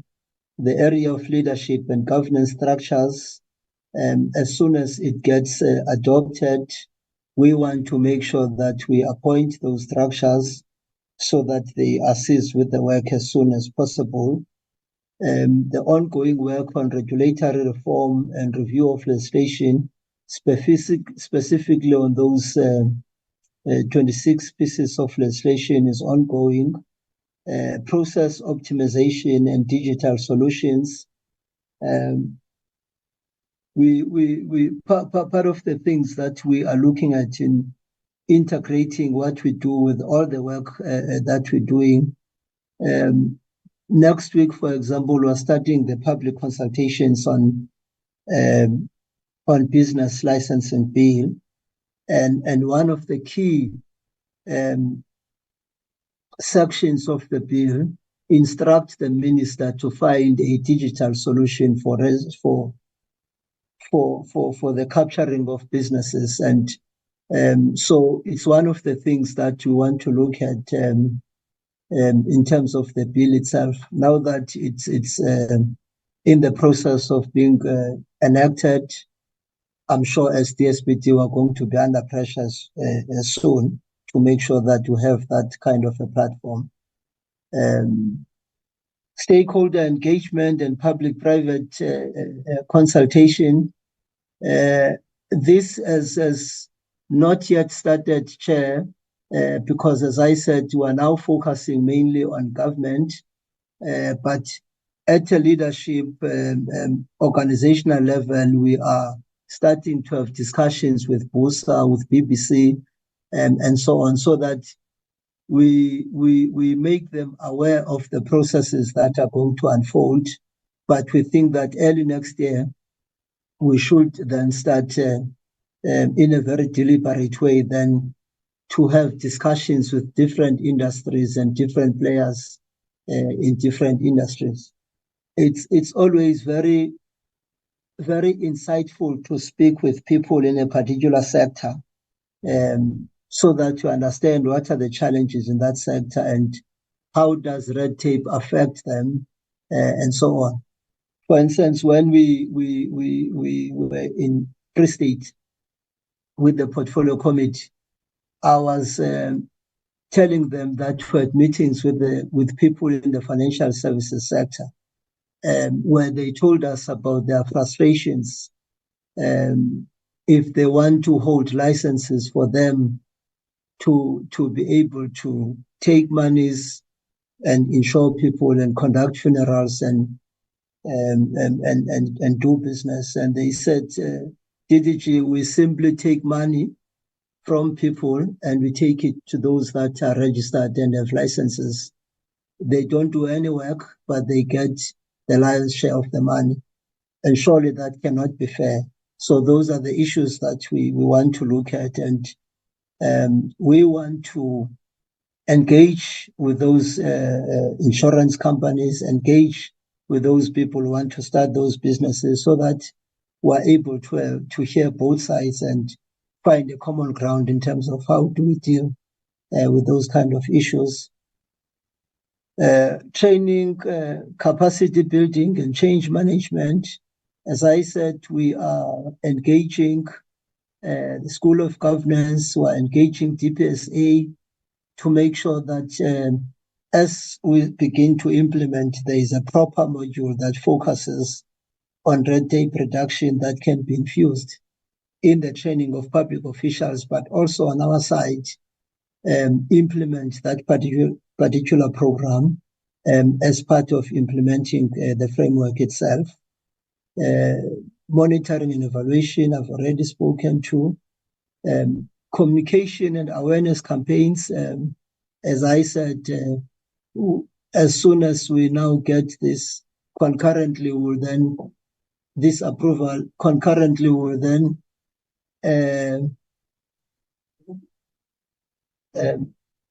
design a campaign that is aimed at making sure that everyone is able to coalesce around this particular program. So I'm sure early next year, members will be told of that particular campaign, and will also ask members to support us in that campaign and make sure that wherever we go, we make this our business, that red tape must be reduced.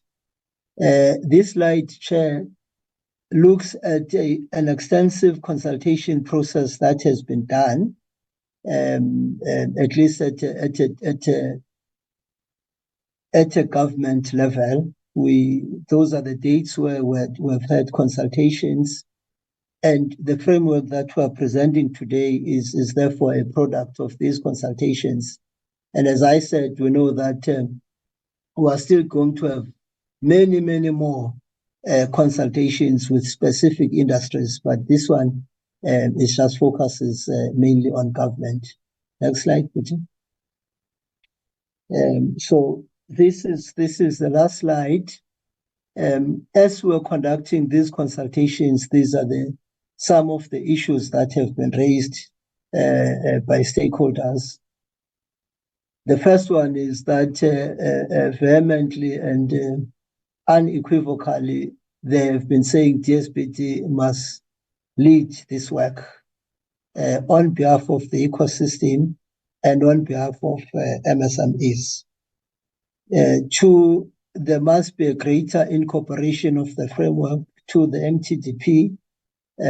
I've tried to illustrate that in the slides above, but I'm sure as we go towards the midterm review of the MTDP, we will make sure that it gets more amplified than it is now.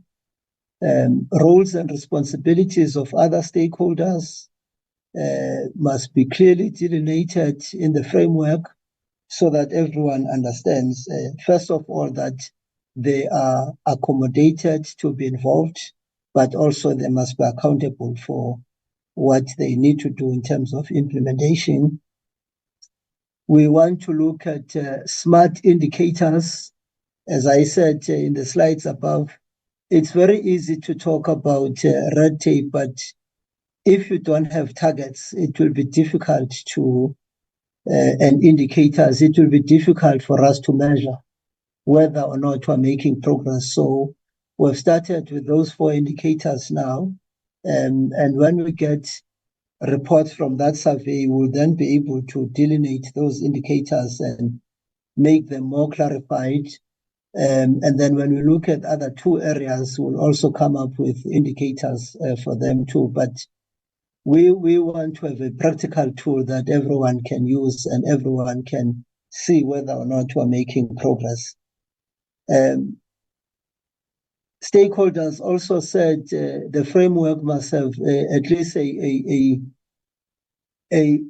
20 years longevity in terms of its implementation.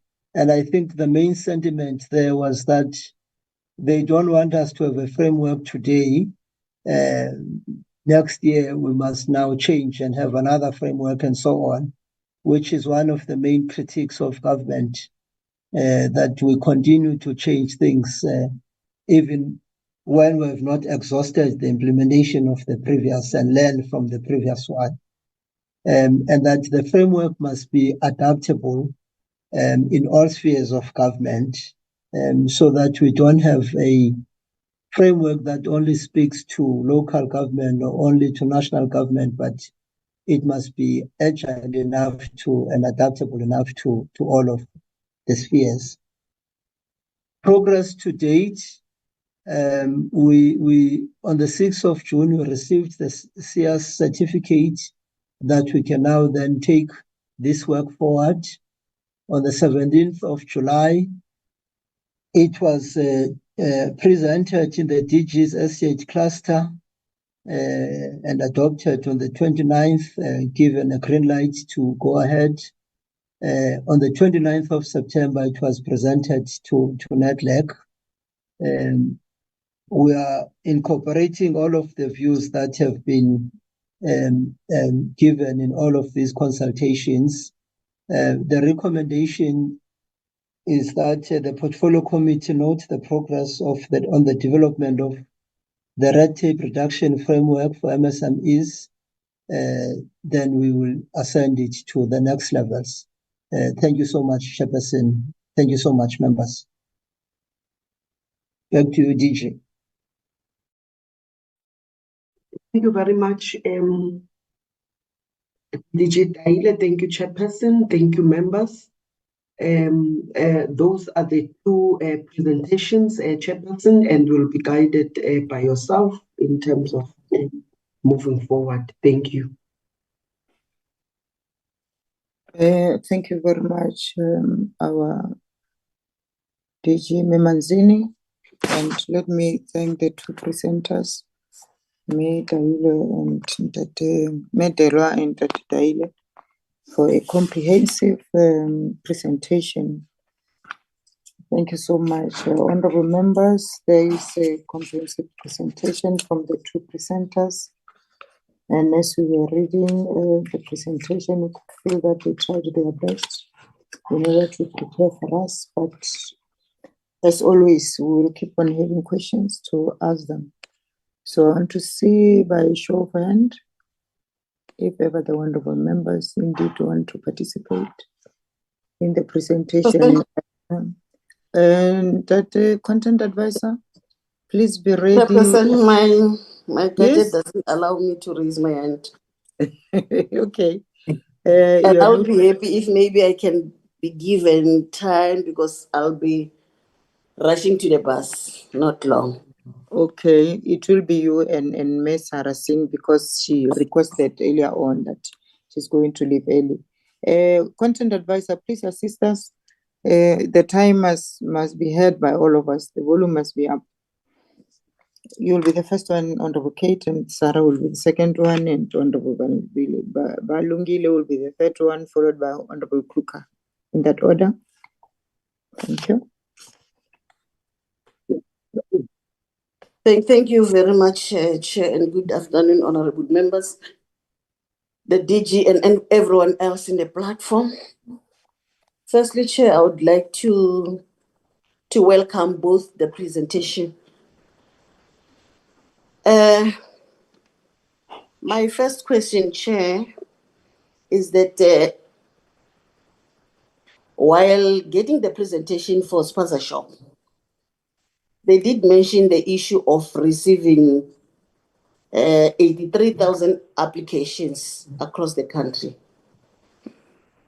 The 83,000 may seem to be a very big number, or we may take it that they received many applications.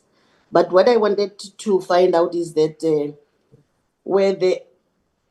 did they manage to identify as to how many were coming from each province in order for them to identify where maybe there were challenges that need an awareness campaign or an outreach program?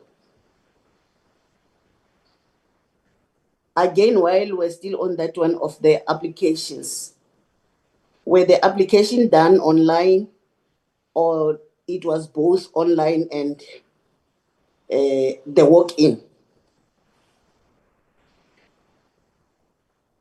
Again, they mentioned the issue of funding of 10,500. What is their observation? Is the 10,500 enough for the spaza shop to operate? And while doing monitoring, didn't they find some challenges where maybe they find that they have given or they fund a spaza shop and that spaza shop is not operating? Maybe the money has been used for something else, or all the spaza shop that they funded, when they do their monitoring, they find that they are all working and it's assisting. They also mentioned the issue of the challenges in the municipalities. I think that is slide number 27, where they were talking about the few health inspectors, low business licenses approved, and the inconsistency of permitting and the zoning rules. Is that challenge not hindering their progress? And if it does, is there any plan that they have or a turnaround strategy in making sure that in future they're not going to find that problem, since the municipality, I think they do have their own rules, and the department or SITFA also has got their own rules. Again, Chair, I just want to find out that in what ways in the department through SITFA enabling spaza shop owners operating from unauthorized structures to engage with relevant authorities to regularize their buildings, and how is this approach contributing to the prevention of unnecessary closures or demolishing while promoting compliance and business continuity?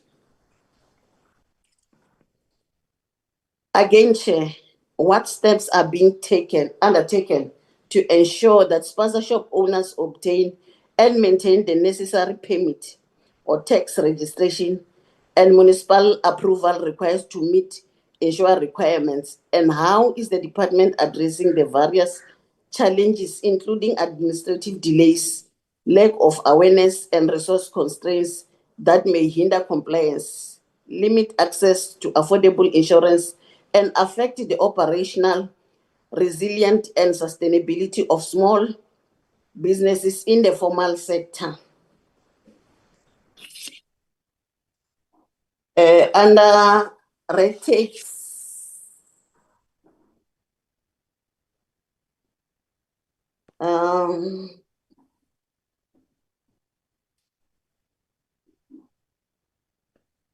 yeah.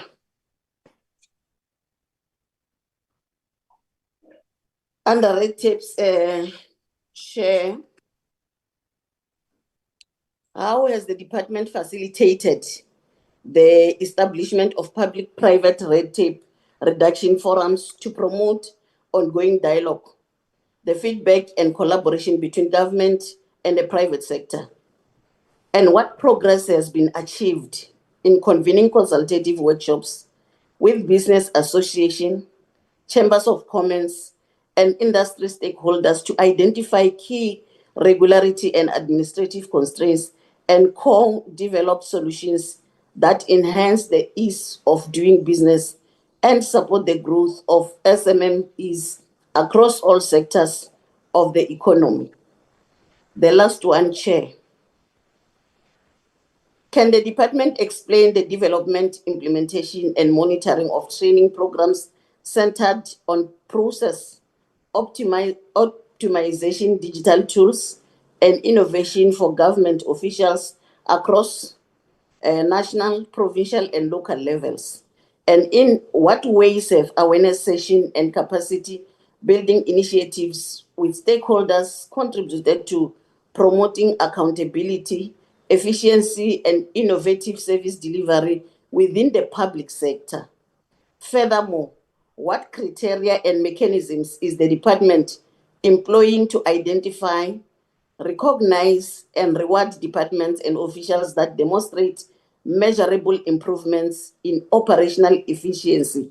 And how is it ensuring that these initiatives are effective? I thank you, Chair. Thank you very much. I'm sure the content advisor is noting the time. Department. Sorry, Chair. Hello. Did you? Chair. Hello. Yes, Chairperson. Who is this? No, it's me, Chairperson. I just wanted to confirm if, in terms of time, do you agree on 5 minutes or 15? 15 minutes questioning time and answering time. Oh, Chair, thank you. Thank you very much. We are now going to note Honorable Singh. After Honorable Singh, it will be Honorable Kruger, then Honorable Webster, Honorable Balungile, Honorable Matulelwa. She didn't raise the hand but wrote on the WhatsApp. And then Honorable Matsulo, the last one will be Honorable Malimacha. In that order. So now we are going to allow the department to respond to Honorable Kate, then we'll take, unless if the Honorable Singh will be on pressure for time. Chair, I'll wait my turn. Thank you. Thank you very much. Memazini? Thank you very much, Chairperson.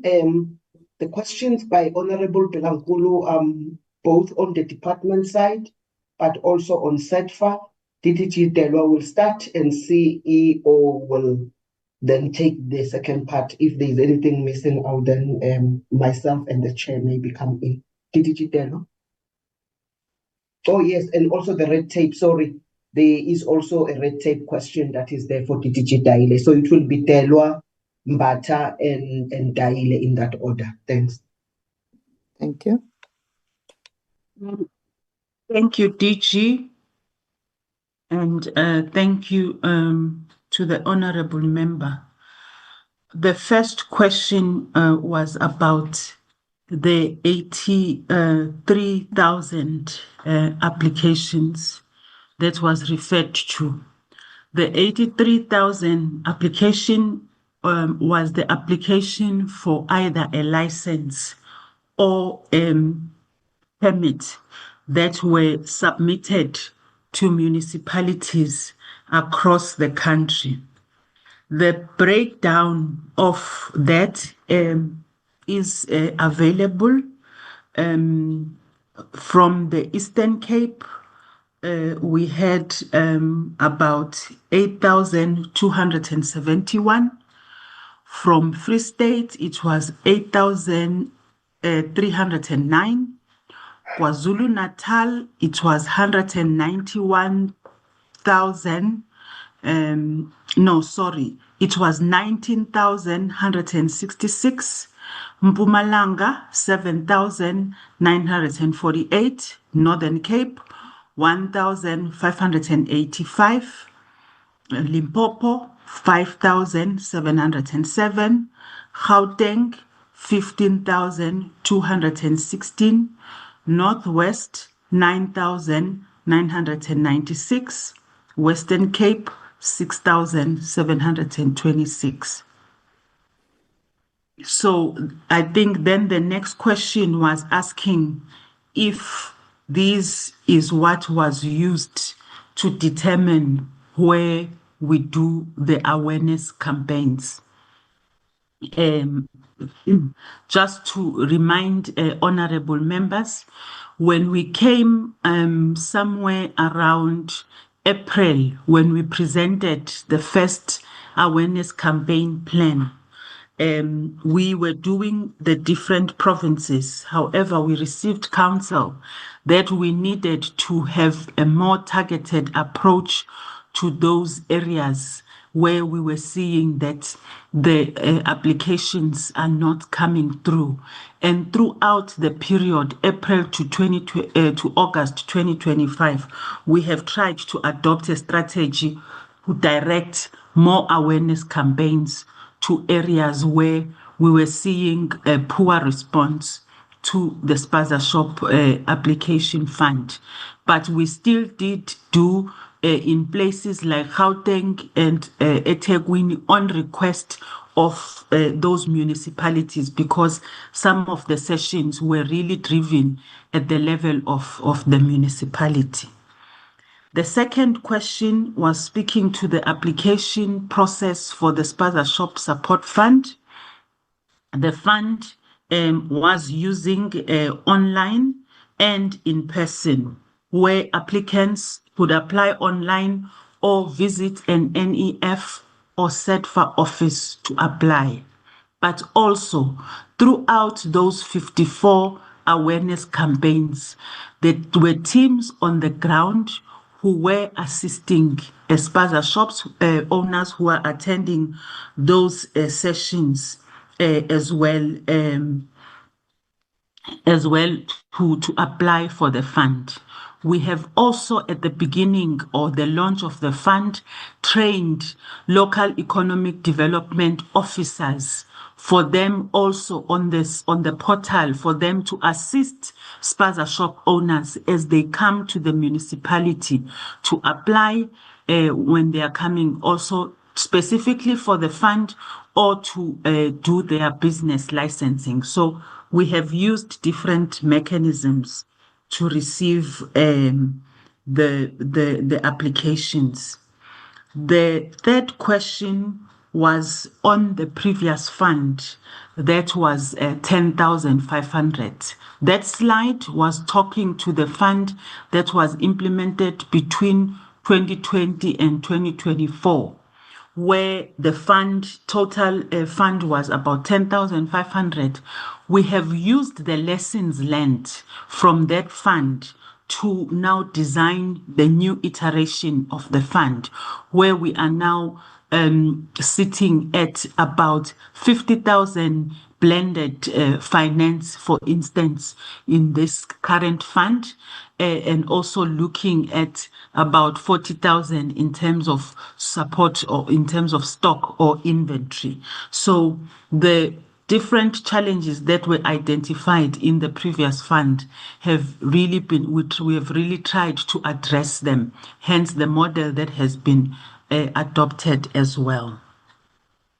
In terms of the challenges at municipality, we, as the department, sit in the interministerial task team on foodborne illnesses, which is dealing with the issue of the spaza shops, as was set up by the president last year, where in this interministerial is chaired by the Minister of Health and the Minister of HOCTA, Minister of Cooperative Governance and Traditional Affairs as well. In this meeting, we do table the challenges we are experiencing as a department in terms of processing the fund, because what happens at municipality in terms of licensing is affecting the approval of the fund. So we do raise these issues in that platform. Because My apology. The time has expired. I would request that the other responses go to Honorable Kate through email. I am now going to allow Honorable Singh to raise her questions. Thank you, Chair. Chair, regarding the first presentation on the Spaza Shop Support Fund, I would like to please find out how many DCPs have been appointed and exactly who are these DCPs, their names, and what is the cost structure? So how much do they get paid for their services, and what does it actually cost the fund? Chair, then I want to actually just go on to the first iteration of the Spaza Shop Support Fund, where we had 100 million that was allocated between 2020 and 2024. We supported 13,364 spaza shops and outlaid 83 million rand, almost 84 million rand, that we assisted these 13,364 spaza shops. I would actually like to find out, considering we've made such a huge investment in these 13,364 businesses, how many of those businesses have actually registered and are compliant currently? Because for those businesses that have not registered, we've obviously spent a lot of money and we've not helped them to become sustainable. So they either have closed down or they're still operating, but technically illegally. Then, Chair, I want to talk about the fact that they say we have 82,924 businesses that have registered, but there's 47,589 that have registered on the SETFA portal. Now, this 47,589, are they all part of the 82,000? Or are there people that have registered on the SETFA portal that are not even registered? So I just like some clarity on that, because that's about 57% of the registrations. And of course, we only have 2,553 people that have completed their applications. And we are being told that their request is combined, their request is for about 204 million rand in support, financial and non-financial support. So if we're saying that that is their request, are we saying we have not started actually dispersing the funds, or have we actually paid out funds? I would like to know that. My last question on or comment regarding the spaza shop thing. Chair, we already know that there's a serious capacity problem and enforcement problem at local government level. And we are expecting the municipalities, when they cannot even have a simple system to register people, and with their limited resources in terms of health inspectors and the like, how on earth are they ever going to be able to monitor compliance? So I think something needs to be done in the interministerial committee to actually look at how enforcement takes place, because we cannot endanger the lives of our children by having these shops that are non-compliant to be there. But we have to look at some alternate enforcement mechanisms to be able to make sure this happens. I said in one of my previous comments at a committee meeting, there are a lot of municipalities, one of them being, I think, the city of Cape Town, that have these e-registration systems that work very well. And it's something that COGTA needs to look at and make it available and roll out to all municipalities just to make registrations easier. Chair, I only have one comment on the red tape situation. And I'm sure my colleague, who's an expert in the field, will speak a lot more, the Honorable Kruger.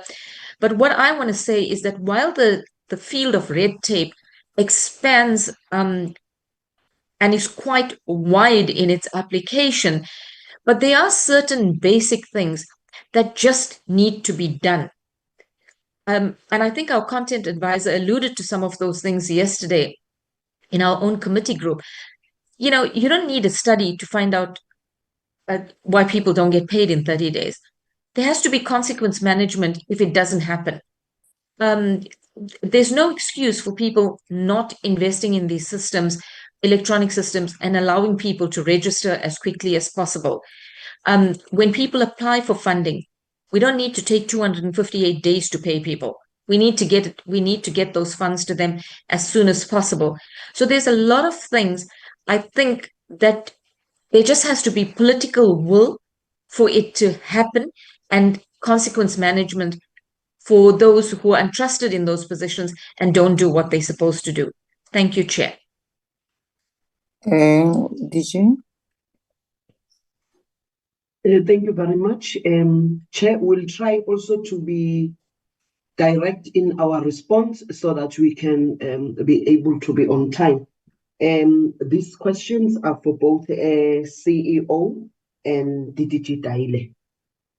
CE on the DCPs and also on the registrations. Thanks. Okay, thank you, Chair, and greetings to you and the honorable members, the Chair, the DG, and colleagues. Just to respond quickly, we have 3 DCPs that are working with us. One is spaza, second one is the A2Pay, and the third one is the trade port. And those are the DCPs that we're working with in the 9 provinces, with different provinces allocated to these DCPs. We, as committed in the committee, is that from us, the whole 150,000, 150 million is going straight to the spaza shops, from gadgets to and the stock. So we'll spend that money on those 2 things, and then as an entity, then we subsidized the 10% fee that we'll be paying to these guys for running and assisting us on this matter. We then, on the 13,365, spaza shops. The requirement for these spaza shops was that they must be registered for CIPC. So all of them were registered for CIPC when we spent the 84 million on those spaza shops. So they are definitely registered. And as the committee visited some also in Free State of these spaza shops, I think the biggest challenge is that we had, except for just smaller percentage. Oh no, was not the question here. Sorry. I think I've answered the questions. Apologies.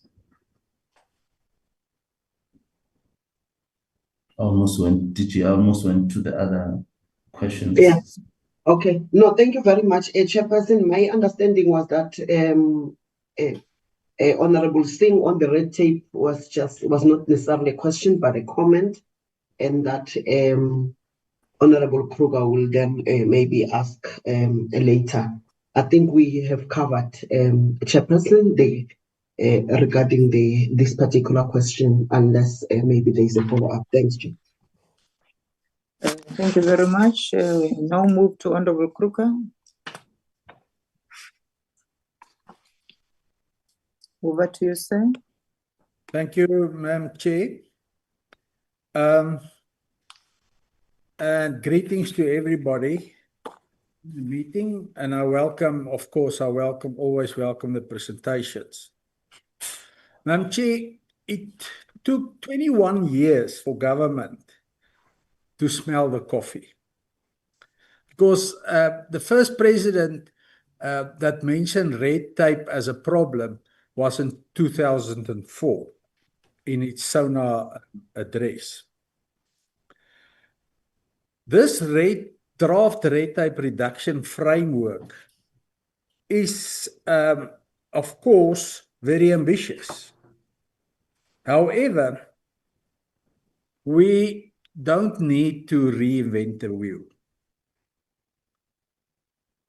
This framework lacks legislative teeth, measurable performance indicators, and accountability. Madam Chair, it also lacks clearly defining consequences, and I think it was already mentioned by members before me, for officials that fail to comply. Furthermore, the private sector's role remains consultative rather than empowered them. Without an enforceable red tape reduction act, independent monitoring and quarterly reporting to Parliament, this framework risks another well-written plan that never reaches the ground where entrepreneurs are struggling.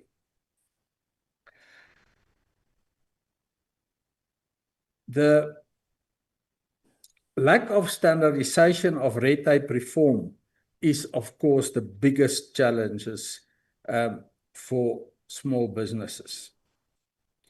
36 months, if we look at the timeline of the presentation, 36 months is too long for our small businesses to wait.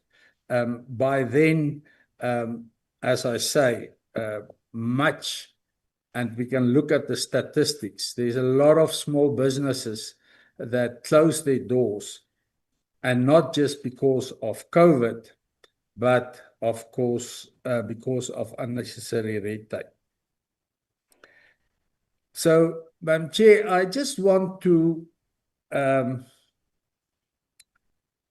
make two recommendations about red tape, and then I will come back to spaza shops. First recommendation, I want us to make sure that it's implemented, is to enforce all departments to comply with the 1 in, 2 out principle. So whenever a department brings a regulation, legislation, or any regulatory principle, they need to prove that they will take 2 out to bring that 1 in.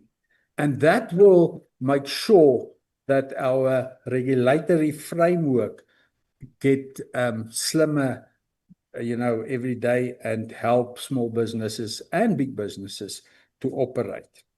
And then, Madam Chair, and this is for the committee, I want to propose formally that we tabled a committee members bill, and that we combine this, the NPC advisory note.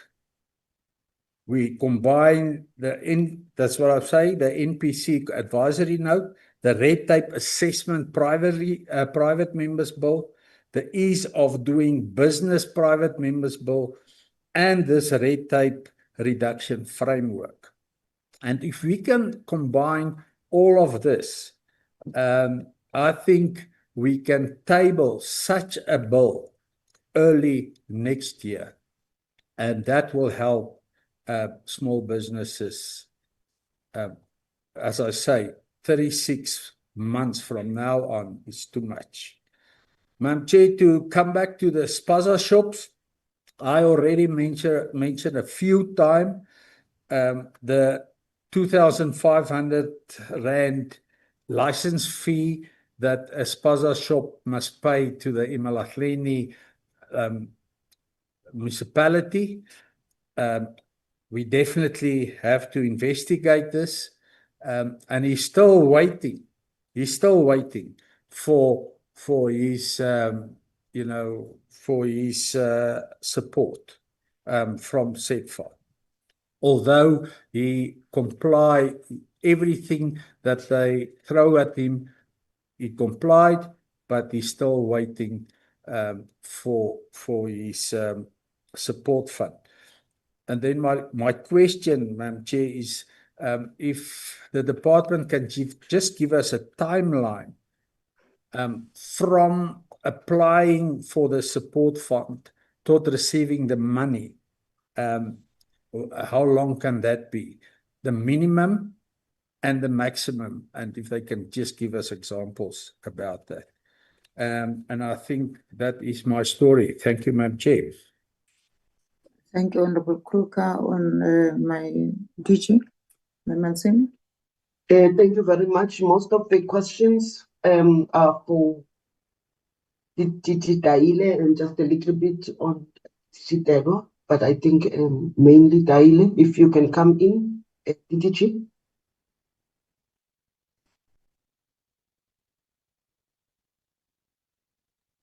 Thank you. Thank you so much, DG. Thank you so much once again, Honorable Kruger, for the questions, in fact, for mainly the comments. I think, DG, maybe I wanted to start with the one on 36 months being too long, and just say that we take a note of that and we'll definitely look at it. Yes, we don't need to reinvent the wheel, and I think if there's more information, more work that has been done, that the member has done, I think we can, we're open to look at that so that we can be able to infuse everything. And I think, the recommendations to combine the bills and so on, it's something that we can look at. I think in terms of the bill lacking teeth, Honorable Kruger, there is a talk of the Red Tape Reduction Act, which is currently in discussion between us and Presidency. And I'm sure pronouncements to that effect are going to be made soon. But it's been one of the issues that we have also been raising, that we do need a bill that is going to help us to really have consequence management, as you are raising. But I think maybe as we discuss, we ought to look at the complexity of the issues, and really some of them are not as simple as we say. For instance, if we take the issue of time that it takes to license a business, without the information that compares apples with apples now, you are unable to say Western Cape, you have a long red tape in terms of that, and therefore consequences must be imputed on you because you're comparing that to what? Secondly, if we look at costs, it is in the purview of municipalities to put costs for a licensing, and it's in the law. And there is no determination of this must cost this, and so we need to be again find a way to compare apples with apples, so that we're able to say East London, your costs are high in this particular business compared to Gauteng, and let's find a way of standardizing it. So that's the work that we're going to look at it, but we do take the sentiment that really small businesses have been waiting for a very long time, and we must be more urgent in terms of how we deal with this issue. But it's really, really a complicated issue to deal with. Thank you so much, teacher. Thank you very much. Delwa, on the spaza.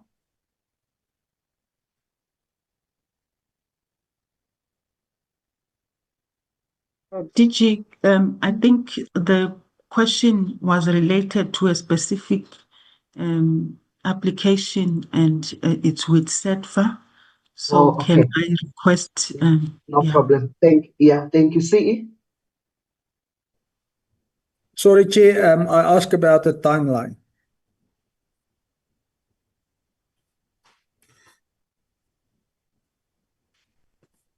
Okay, thank you, Chair, through you. I think the biggest problem has been the issue of the license verification. If the business in question, as the member has said, has all these, we are now distributing the stock on the ones that we've been able to verify. We had initially waited because we wanted to make sure that we do bulk buying, and we have a lot of spaza shops that at least have been verified before we start distributing. But we're realizing that given the challenges and how the verifications are happening, that's going to take us a long time. And we have then started the issue of distribution, and I'm sure within the month of November, if that business submitted everything, they will receive the stock in question. Thank you. So as then they are verified, we'll then distribute the stock. But obviously that may affect the issues of bulk buying discounts. However, the entrepreneurs have been waiting for too long, and we can't let the inefficiencies on one part of the government affect the delivery into the spaza shops in the country. We may have to forfeit some of the discounts that we had thought they would get. Thank you, Chair. Thank you very much. Honorable Cook, are you still within your time? Are you fine? You don't have any follow-up? Madam Chair, I just asked for the timeline to receive support fund from since whenever you start applying till when you will receive your support. I need a minimum and a maximum if the DG can give us that information. Thank you, Chair. DG, the turnaround strategy time? Time for when a person has applied. And when does he receive payment or whatever? Okay. The person to receive. Okay. CE and DTG Delwa. Is that, sorry, Chair, if I may ask, is this on the spaza shop fund? Yes. Yes. Yeah. So we had set up the systems that it was going to take us a month to a month and a half, to get everything done and get the stock delivered. We were really delayed by the issue of the municipal licenses in terms of confirmation, and that is playing a very big factor in terms, because sometimes in a week you get just one or two confirmations from the different municipalities. So, but that's what we had set up for ourselves. Thank you very much. The Honorable Webster, over to you, ma'am. Thank you very much, Chair. Greetings to all the colleagues, honorable members, and thank you to the department for the presentations. So let me start with the Spaza Shop Fund and say that, in principle, it really is a good initiative. It's starting to focus on an industry that has existed for a long time without the requisite support. But I think the important part where we must pay attention is the fact that you can have policy and you can have a fund, but the implementation is where we can have the real hurdles. And I think where the two presentations today intersect is the fact that formalizing a spaza shop is not just about the registration. There's the reality of the compliance as well, and the importance of making sure that there's ease around doing that. So that's the first. The second is to say that I think registering and supporting spaza shops is a good first step. But what we have to make sure happens is that there's an integration into the small business, the retail ecosystem. So this speaks to the work of linking spaza shops into procurement frameworks. As an example, bulk purchase, and even getting to a point where we're looking at local manufacture supply, because I think sometimes we can be very oversimplistic when we talk about township economy, and it really does require vision, Madam Deputy Minister.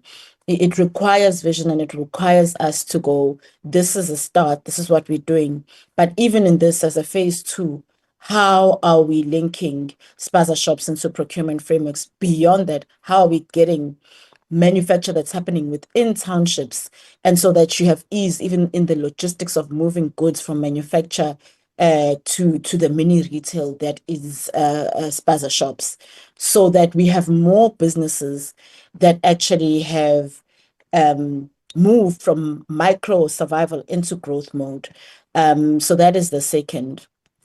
And then when it comes to direct questions on the issue of spaza shops, now, on the business at hand, what are the targets? Do we have specific targets in terms of the shops that we want to see supported? Spaza shops that we want to see supported. Is there a target number of just that, simply that? I won't go into jobs created for now. Just the simple aspect of, do we have a number that is a targeted number of spaza shops that we want to see supported in the next 12 months? And then is there a plan to ensure that there's survival and growth post that support? So how is the department tracking what happens to these spaza shops after they are registered, after they're compliant, and now some of them are funded? What is the plan beyond the funding in terms of tracking their growth and supporting their growth as well? I will leave it at there for now, and then I'll move on to the issue of red tape. The reality is that with red tape, I started my first business, I think I was 24. I'm not going to say how old I am now, but that's almost 20 years ago. And the buzzword was red tape reduction then. And it has been ever since. And the experience, though, is that small businesses are not feeling that reduction of red tape. So the intention has been there for a long time, but it seems difficult to kind of properly hit the nail on the head when it comes to how this is implemented and what it looks like. So if you're a business owner or you're a business operator, you haven't seen faster turnaround for licenses, you haven't seen fewer forms, you haven't seen less duplication, then it means the reform hasn't penetrated yet. And so how we need to show that there has been red tape reduction is to be able to say an SMME can register and start trading faster now. They can obtain a permit in fewer days with less cost. We need to have those kinds of metrics that exist. So I want to ask if there are baseline metrics that exist for the processes that are relevant to small businesses. So like if there's a target that says our target is that it will take so many days to obtain a trading permit within the various municipalities, like a maximum of this many days. Our target is that it will cost at the most this amount for compliance for a small business. Do we have that kind of metric that exists so that there is some sort of dashboard that is there to see how far we are from getting to that target? And then my last question is, would it be possible, Chair, for this committee to consider a more regular red tape kind of scorecard representation from the department? Maybe if it's quarterly, maybe if it's biannual, but just an update of these are the targets, this is how far we are, would be really, really helpful, because this is one of the things that is really, really critical when it comes to small business and growing small businesses and entrepreneurship in the country. Thank you.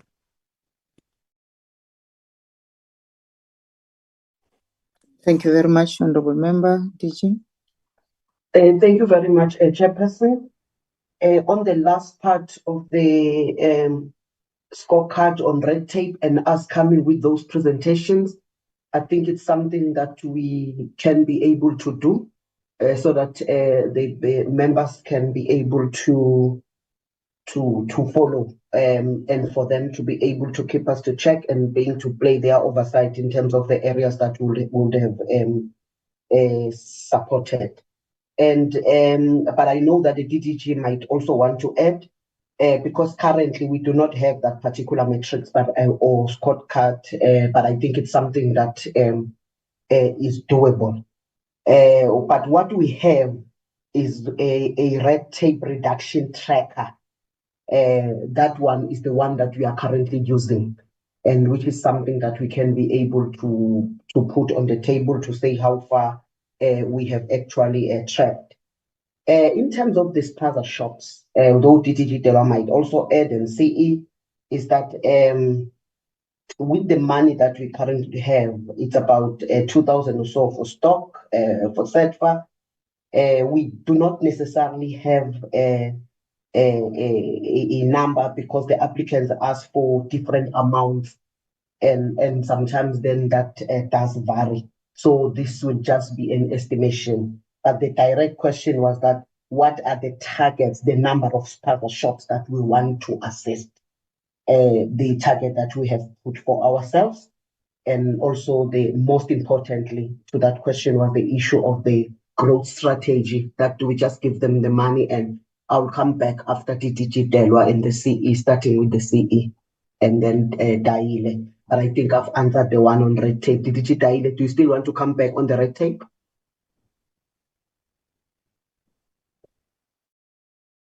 I have to say that really, okay.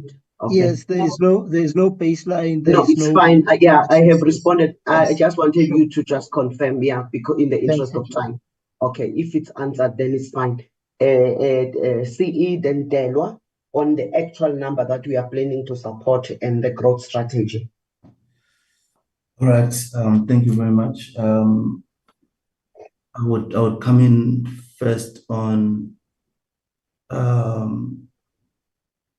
the issue, and I think probably one appreciates first the comments on integrating and bringing the whole value chain together, and which is something that we definitely looking at, and maybe digital will come in terms of that. But I mean, those are serious things, because the difference in terms of what we're trying to do will really be seen when we begin to show those integration, especially when it comes to the issues of how do we uplift and link the local manufacturers into the whole value chain. And so one appreciates the comments that we made prior to the questions. I wanted to just get firstly on the issue of planned survival, the way we've structured the program, because we have lessons learned from the previous program. We've structured this one on a system-based point of view, where we are able to get reports, be it on a weekly basis or bi-weekly or monthly, depending on our monitoring strategy, in terms of how each and every spaza shop that has been funded is doing. What is it then that is happening? For example, how are they ordering stock? Are they consistent? Profitability, cash flow, and because those are the metrics, and just general business management feedback that would then help us to assist these businesses going forward in terms of the post monitoring and making sure then that they remain sustainable businesses. Because in the past we did not have the systems that were actually giving us all these reports on how these businesses are doing. The reason and the main reason for AI empowered or not, maybe let me use the word AI, but the reason why we need to have the tools of trade, including the POS, is because that's where we're able to, and the POS are powered to include the ability to stock, to show which stock has been depleted, how you order, and so forth and so forth. So all that combined together, would tell us exactly how these businesses are doing and when do we need to intervene and how to intervene, either on general business management or on issues dealing with issues of profitability and so forth in these businesses. So our plan for long-term sustainability hinges on the technology that we are providing for these businesses and our regular visit to these businesses, because we believe that this is a seed capital. This should enable these businesses then to sell and be able to stock and restock more and grow their businesses going forward. So that's how I will answer to that. But definitely the plan is to stay with these businesses for a longer period of time using the technology and then physical visits. The target on average that we're targeting on the 150 million that we had ourselves was around 2,275, just on average to finish and complete the month that we have, because the other part of it obviously buys the gadgets which we've acquired, and we have 208 gadgets currently. Chairperson, I'm not sure if I'm audible enough. I hear that my voice is struggling a little bit. Thank you very much, CEO. You are audible. Your voice is very fine. We don't have a problem with your voice. I see the content advisor did not indicate that we have exhausted the minutes. I don't know whether you still have a follow-up, Honorable Webster. No, I'm covered. Thank you. Thank you so much, ma. We are now going to listen to Honorable Balumkile. Your time starts now. Thank you very much, Chair. I am almost covered on things that I wanted to raise. But one thing, Chair, my interest is on the meeting that was convened on the 25th, which was meant to review the requirements. I see that the consensus was that there must be no relaxation when it comes to licensing, and then it went to identify some risks, and there are proposed solutions. But now My worry is that on some of the proposed solutions, it does indicate that SETFA has to do this, the department has to do this, but some of them then are left without indicating who is going to take the responsibility in terms of implementing some of those solutions. But my first question is, how is the department then going to monitor the implementation of those proposed solutions? That's the first one. The second thing, Chair, is that on the proposed solution, one of them is to say SETFA must set up a dedicated liaison unit to work directly with LED. I want to check, does the entity has that capacity? I'm raising this, Chair, because for me, some of the proposed solutions are not practical. I am not sure whether they were taken because there must be a solution into it, or there are plans in place to ensure that those solutions are implemented. I want to check, does the entity has a capacity to do this? It is linked, Chair, to what was raised earlier on, because I see towards the end, the department says it will continue to encourage municipalities to fast track the issue of licensing and verifications and all of that. But the reality of the matter is that we all know that most of our municipality does not have the capacity to do that. But now we need to move on what is then the plan, because we can't keep on saying we will encourage them, then we fold our hands.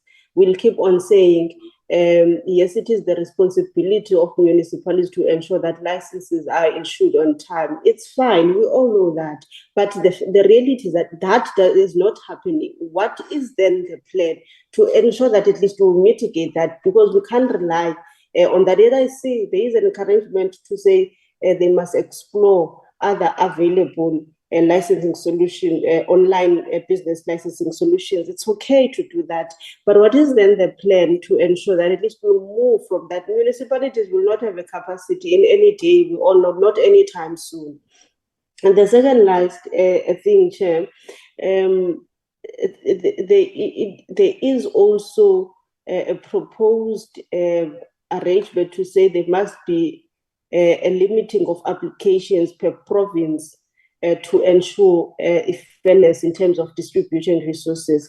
I want to check who is going to determine this, and what are the measures that are going to be used to say we are giving the Eastern Cape 5, we are giving the Northern Cape 2, we're giving KZN 10. Who is going to make that decision, and what are the measures that are going to be used to make such a determination?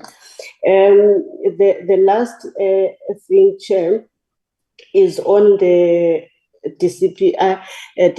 I think Nama also request the list, and the list must indicate how much was dispersed in each DCPs. Thank you, Chair.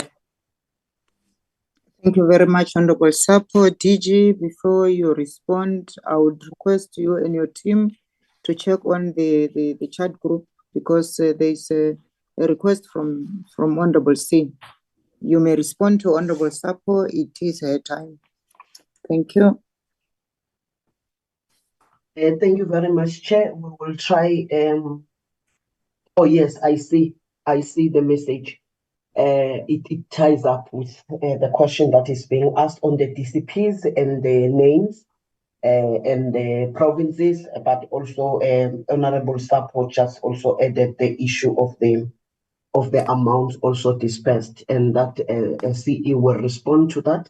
But maybe DDG Delwa quickly in terms of the solutions that are impractical to implement this. If you can answer that quickly at high level, then CE will come to the question again of the DCPs that was asked by Honorable Singh, but I see it on the chat.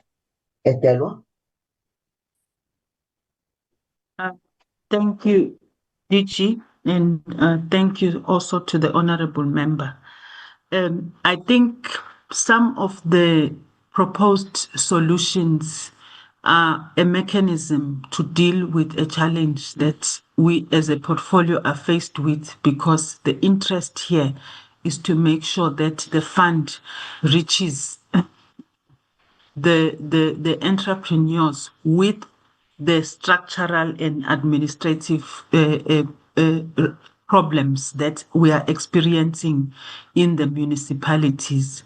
So the DTIC as well as the SBD would have to work with SEDFA and NEF to come up with a mechanism of dealing with this. I think what is key is just to indicate that the responsibility of licensing and permitting is with the municipality. However, for the safety, as the risks have been identified, we are trying to say, what is it that we can do as a portfolio within our own capability or capacity, so that we can assist the entrepreneurs themselves, that they can meet the compliance requirements. So the recommendation is really should, in its complete form, should talk to DSBD, DTIC, NEF and SEDFA working together with the LED offices to try and intervene at that level. However, I must say the meeting that was chaired by DG DTIC did give the team an instruction to work further on these and practicalize them in a form of an action plan, which will then be tabled to both DGs, and that is the instrument that then it will be used to track the interventions, because we are intervening because of the challenges. And so we have to treat it as such, and we have to bring all the resources that it's practically possible to try and resolve some of the challenges. Thanks. Thank you, DDG. CE on the DCPs. But also there is a request that we type them on the chat, but maybe you'll type them after you have presented them. Thanks. Yeah, yes, I did indeed mention. I think the follow-up question is on more than just the names. So what I may request from the committee is that the spaza, Tripod and A2Pay distributions, because the numbers keep moving as we've started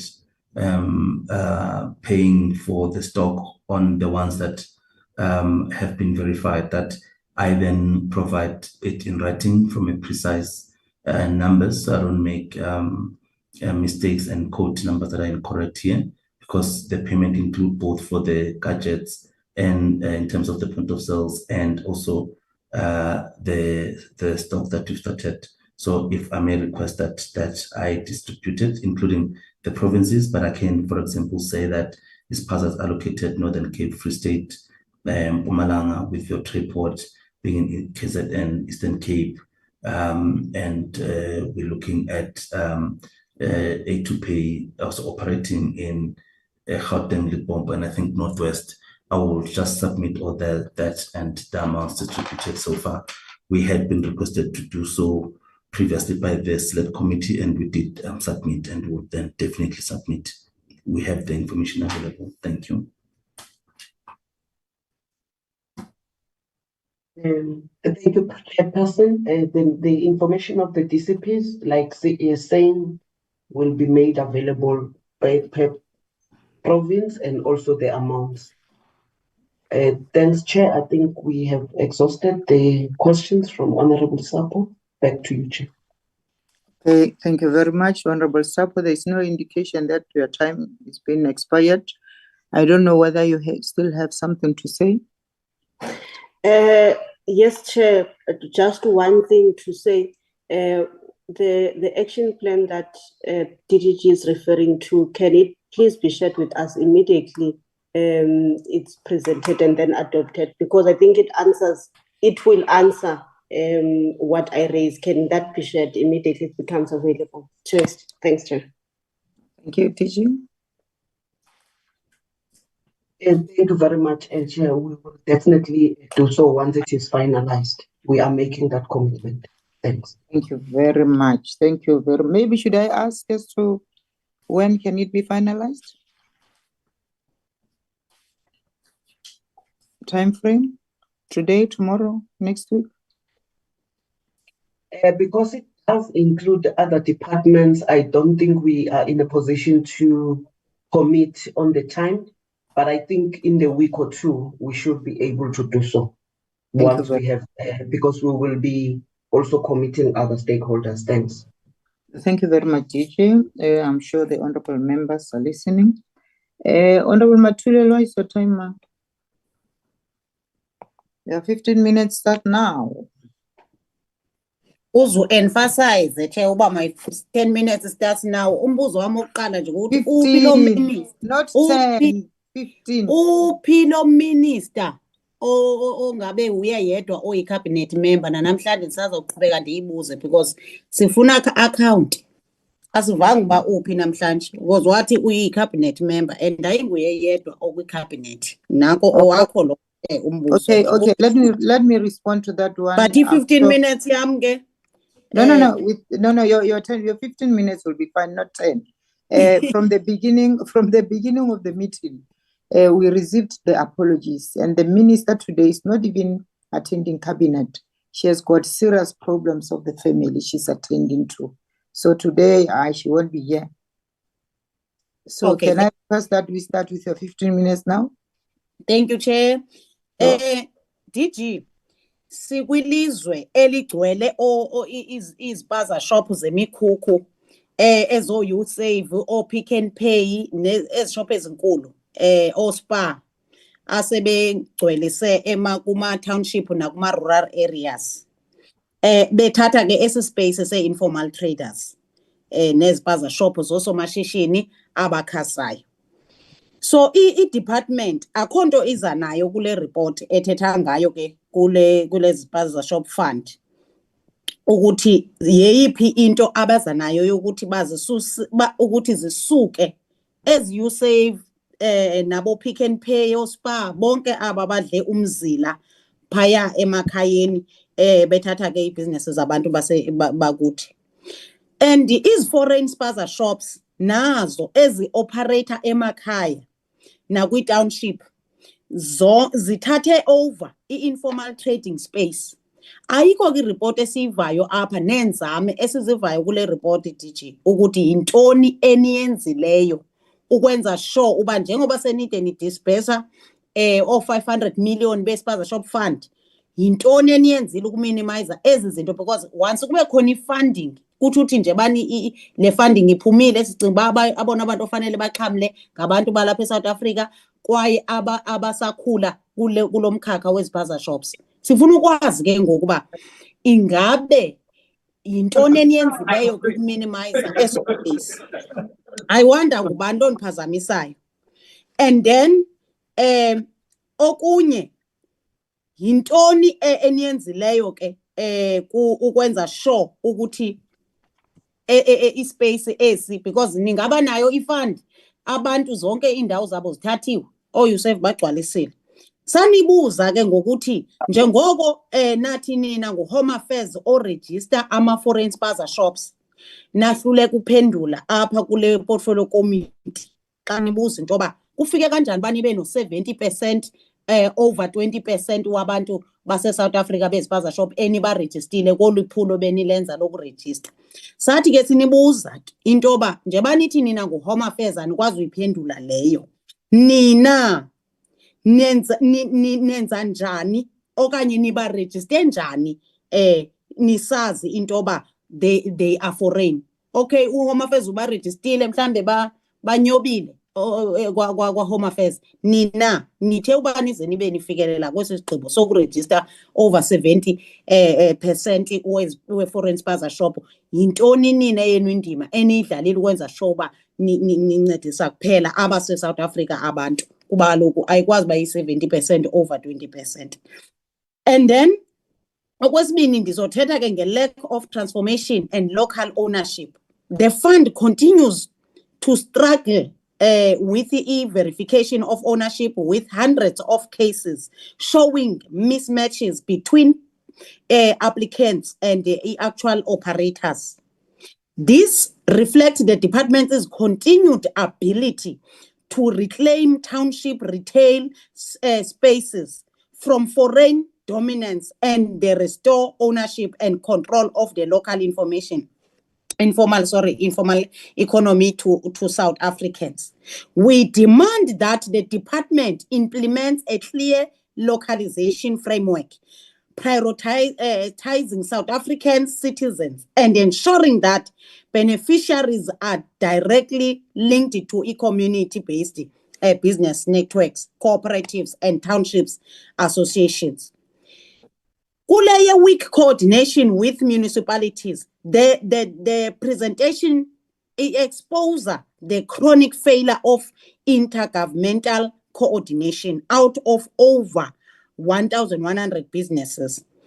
Licenses checked, only 418 were verified, with hundreds still pending because municipalities are either under-resourced or lack of digital systems. Nani-ke nachaza kapho ukuthi o-NatWest banezo problem. This bureaucratic paralysis is still flying small businesses support and undermining the president's directives for urgent economic interventions. DG, kuyo yonke ke lento yesispaza shop iyawaxhalabisa kama-South Africans kuba so far akho progress, abakho nto abayifumanayo, bayakhala koGoli, ko-Eastern Cape nako-KZN. So ndizawufuna into yoba at least ndiphenduleke kuba kaloku ezinye ii-problems zezi esizibalulayo. Niye nithi ke xa niziphendulela nithi ngawo ama-South Africans awanikesa kubantu bangaphandle ngeziphaza shops zabo or ntoni, kodwa nina nenze njani, yintoni eniyenzileyo nina besides ukuba yonke into yenu niyisebenze ngale technical side. Ndiya ke ngoku ndikhawulezile ku-red tape reduction framework on the issue of red tape and the department's overall work. We've heard that the department's main role is to coordinate, but good coordination needs more than just technical know-how. Niyazi uba makwenziwe njani, but ayipheli apho DG.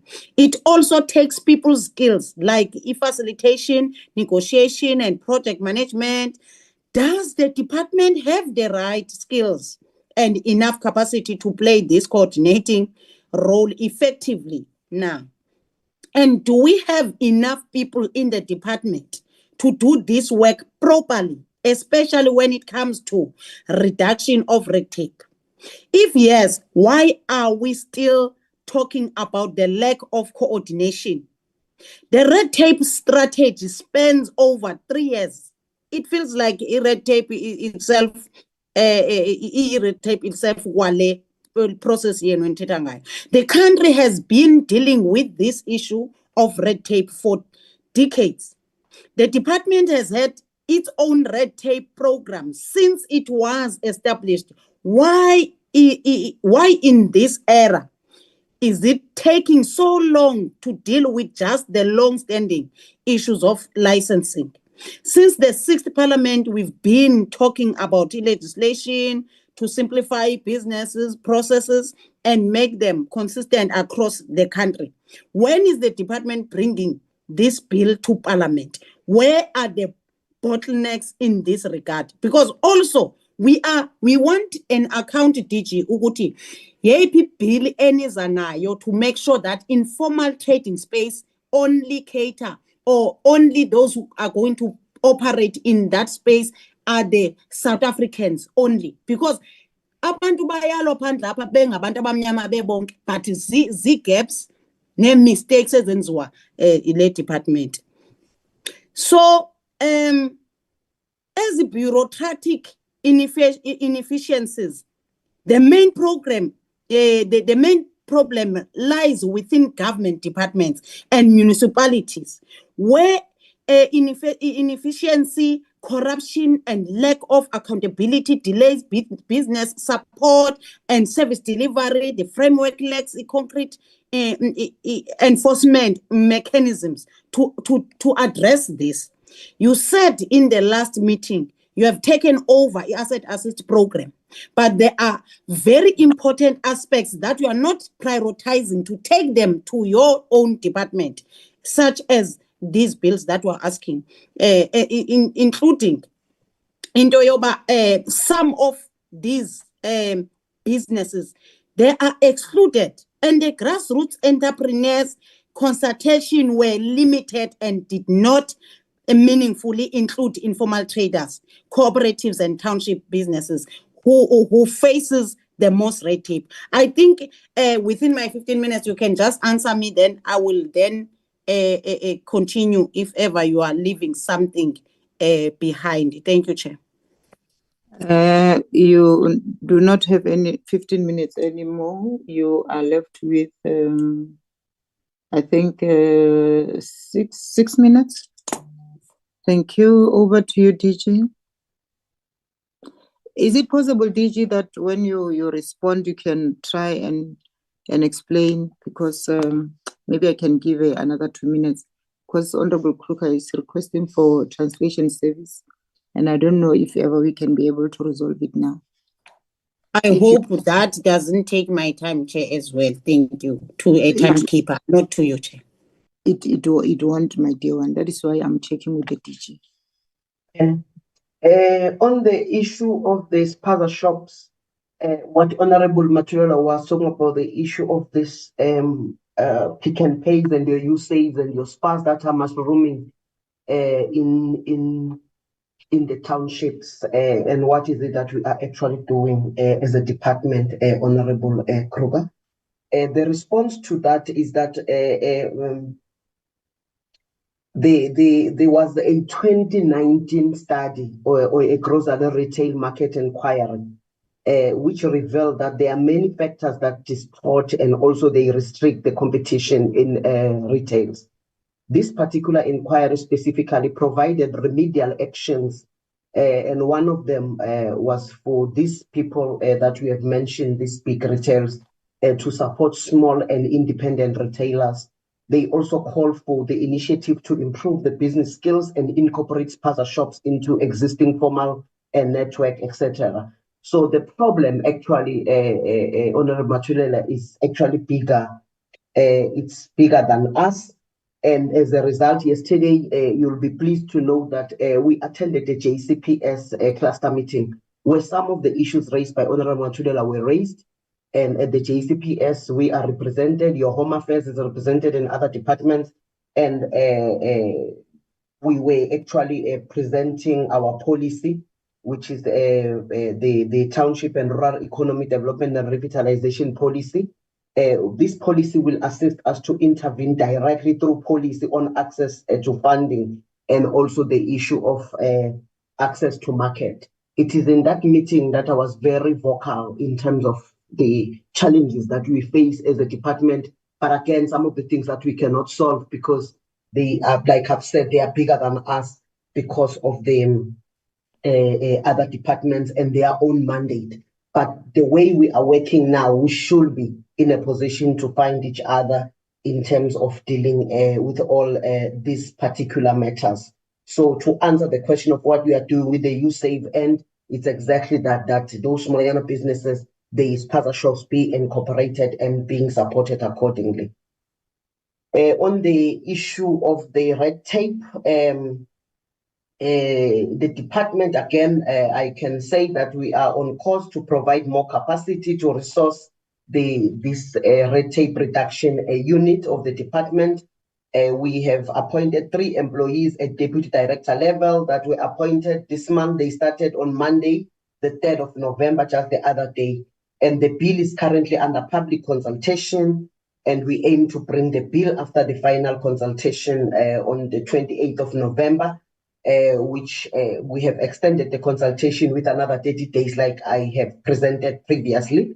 will bring the bill in December this year here, this committee 2025, which is dependent on the comments being thoroughly assessed. And I think that will also be able to assist us. I don't know if I've touched on all the questions, but maybe before Honorable Matula can indicate so, maybe if the DDGs, both DDGs, if I've left something very crucial in terms of trying to respond to these two questions. DDG Dela on the spaza shop, Daile on the red tape, and DDG Dela, you can quickly also touch on the asset assist that Honorable Matula raised. I'm starting with you, Daile, on the red tape. If there's anything we have left. I'm covered, DG. Thank you so much.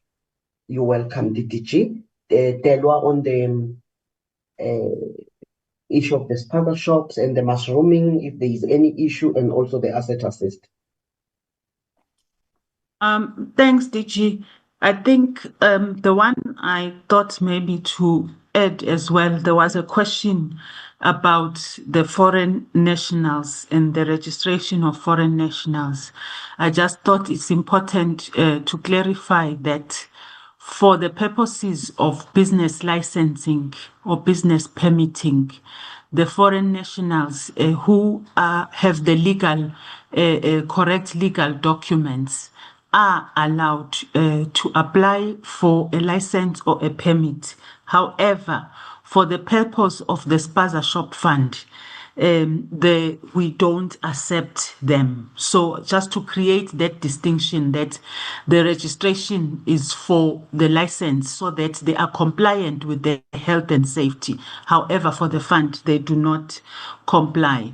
I think you've spoken to the business, to the policy, township revitalization policy.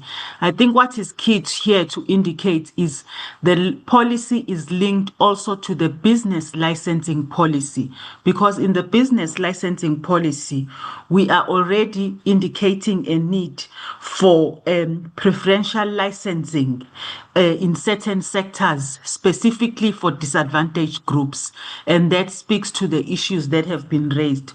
Also, the same vein, in the business licensing bill itself, there is an introduction of dedicated zones for MSMEs trading. So this will also assist to manage the issue of encroachment by big retailers as well.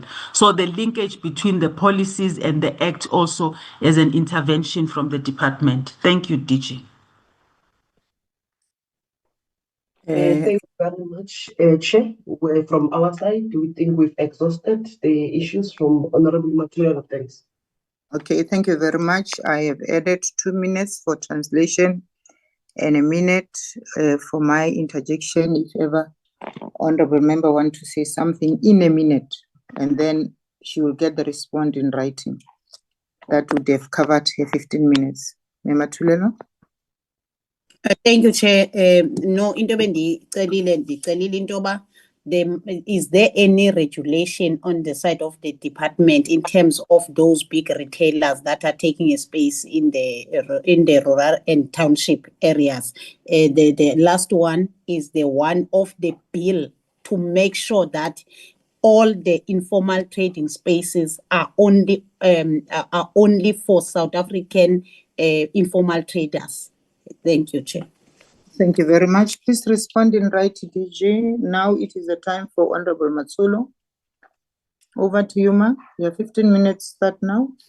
Thank you very much, Chairperson. Good morning to yourself, Chair.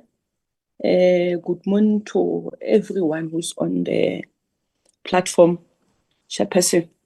Chair, I just want to, I'm having few questions. My first questions, I think DDG Daile talked about the support that he requests from the members when they have their programs regarding this tech shops program. Definitely, we will support DDG Daile, provided that we are being informed in time, not reading the program from the media. But if we have been informed in time, definitely we will attend.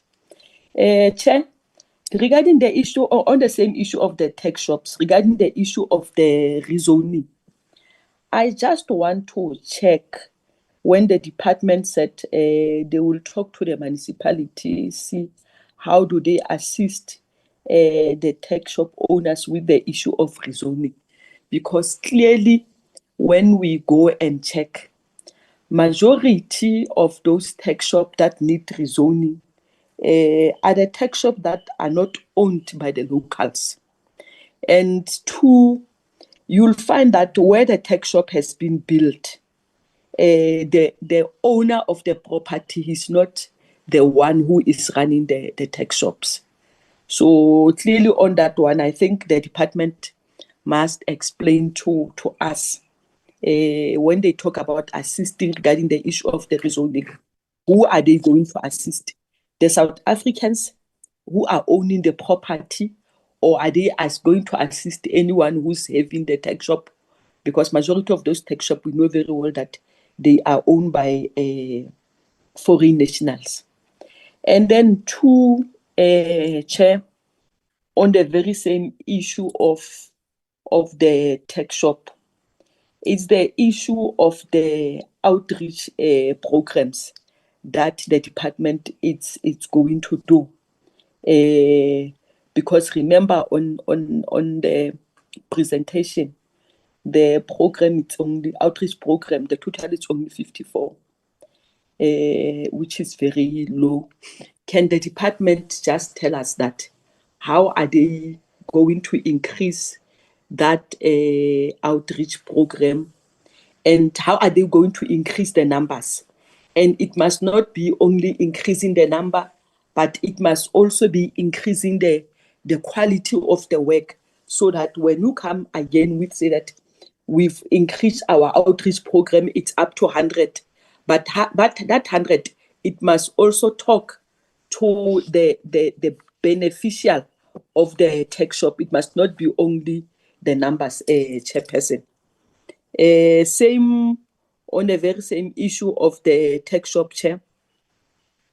I have only two questions again. I just want to check with the department, Chairperson, what were the key considerations that informed the decision not to remove the business licensing requirements from eligibility criteria of the spaza shop support? And how is the department balancing the need to maintain regulatory compliance and accountability with the objective of improving accessibility and uptake of the fund among informal and unlicensed spaza shop? The other question on the very same issue of the spaza shop, Chair, if you check, majority of municipalities don't have, they are still using the manual system of issuing licenses, and it goes very slow to an extent that presently we don't even know how far are we with the issuing of licenses from the municipality. What is the department going to do in order to fast track that issue of licensing from the municipality? And how are they going to assist municipality with capacity, so that they can be able to issue? Not a person cannot apply for assistance from SETFA now, only to find that everything is still waiting for the municipality to be approved up until certain time. You find that the application is now outdated. What are they going to do in order to fast track everything, so that the tech shop owners can be able to be assisted quickly, rather than wait for some time? When we came back, it's only one item that is running short of in the application. And when we check that item, it's from the municipality. Can SETFA tell us what are they going to do in order to close that gap between them and the municipality on the issue of licensing? Thank you, Chairperson. Thank you, Ma. DG? Thank you very much. I think on the issue of the fund, because we're very specific and very intentional about it, is that this fund is not it's not going to apply to foreign nationals, and hence there is no mention of them being supported. This we are going to support strictly South Africans, one, for them to understand those issues of the rezoning, and also to assist them so that they can comply strictly for those who are looking to apply, so that they can be able to comply for licensing to qualify for this fund. And the qualification criteria is out there for all of them to be able to see, and it's easy. So ours is also the role that we want to play is to ensure that we ensure that they do qualify, so that they meet all those necessary requirements. So to answer directly is that the fund is for South Africans, but maybe DTG can add on the other points, because mostly the questions were on spaza shop. There was nothing on red tape. Delwa?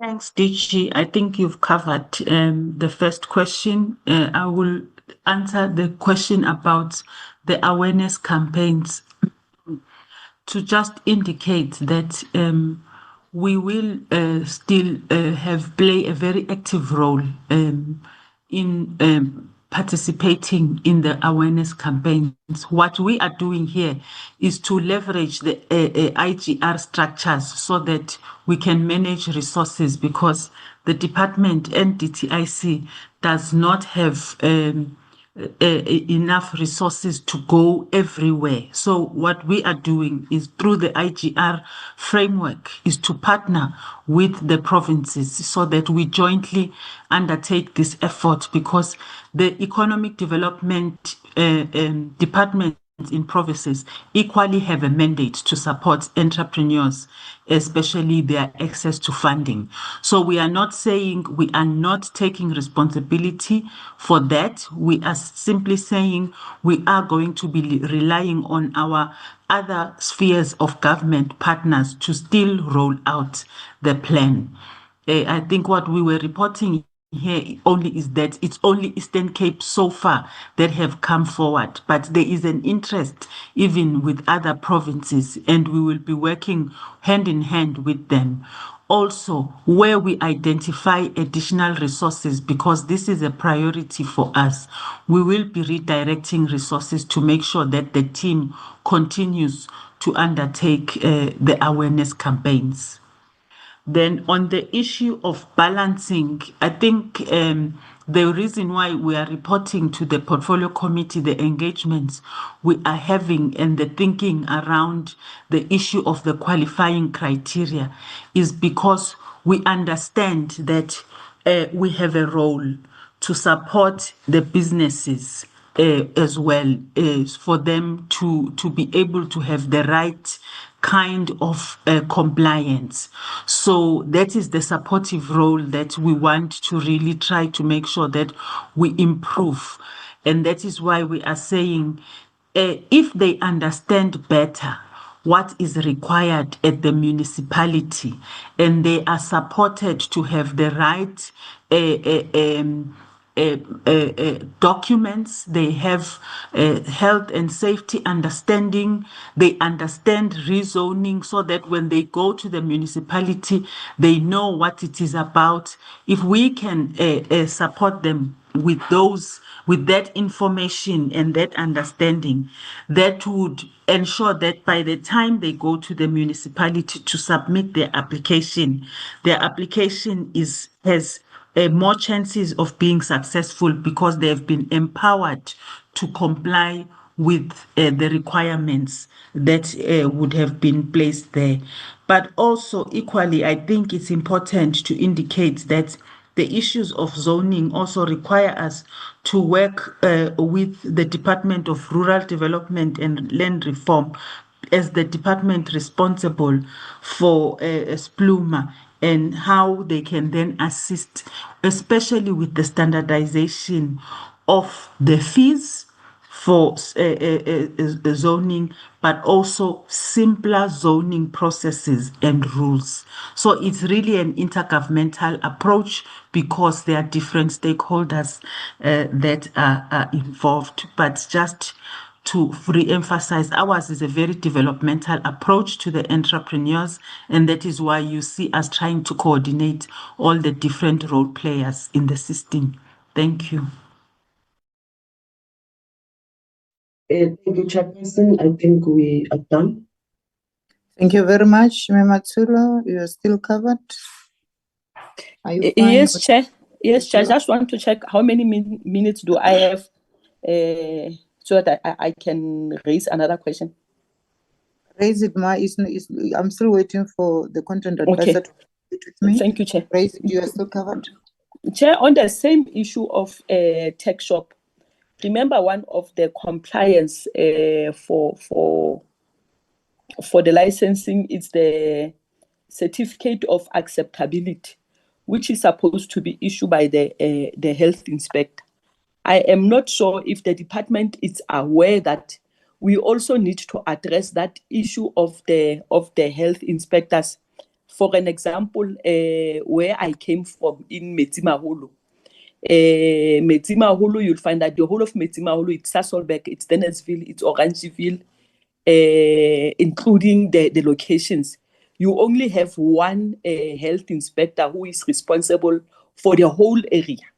And to be honest, it means that we won't be able to reach more tech shop owners for licensing like as we will want to. So I just want to check with the department, are they aware that we also need to attend to that issue of the health inspectors who are supposed to issue the COA certificate?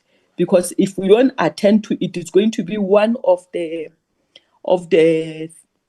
problems that we are going to sit with regarding to be compliant fully. Secondly, Chair, I just want to check with the department. I think last year there was this program that was brought in by COGTA to say that all the tech shop they must go and be registered. We must know how many tech shop do we have and so forth. What is happening with that program? How far did the department meet with COGTA to check how far is that program? What needs to happen? Because now, remember, everyone has registered and so forth, and they are still waiting to know what is happening. Is the tech shop that are not complying and so forth going to be closed or not? We are still waiting, and I think majority of our tech shop owners need answers on that. Thank you, Chairperson. I will pause there. Thank you, Ma. DJ. Thank you very much, Chairperson. DJ Delo on this panel. Thanks, DG. I think it's important again to re-emphasize the issue of the interministerial task team. Within the interministerial task team on the issue of spaza shops, there is the Department of Health there who have been dealing with the issue of additional capacity for environmental health practitioners across the municipalities. They have been engaging with National Treasury on that because there is they have tabled there a report on the shortage and what would be required to increase capacity across municipalities. So that matter is a matter that is being handled at the level of the interministerial task team as one of the challenges that are affecting overall the issue of the spaza shops. Similarly, the issue of the registration of spaza shops, or what we call licensing or permitting.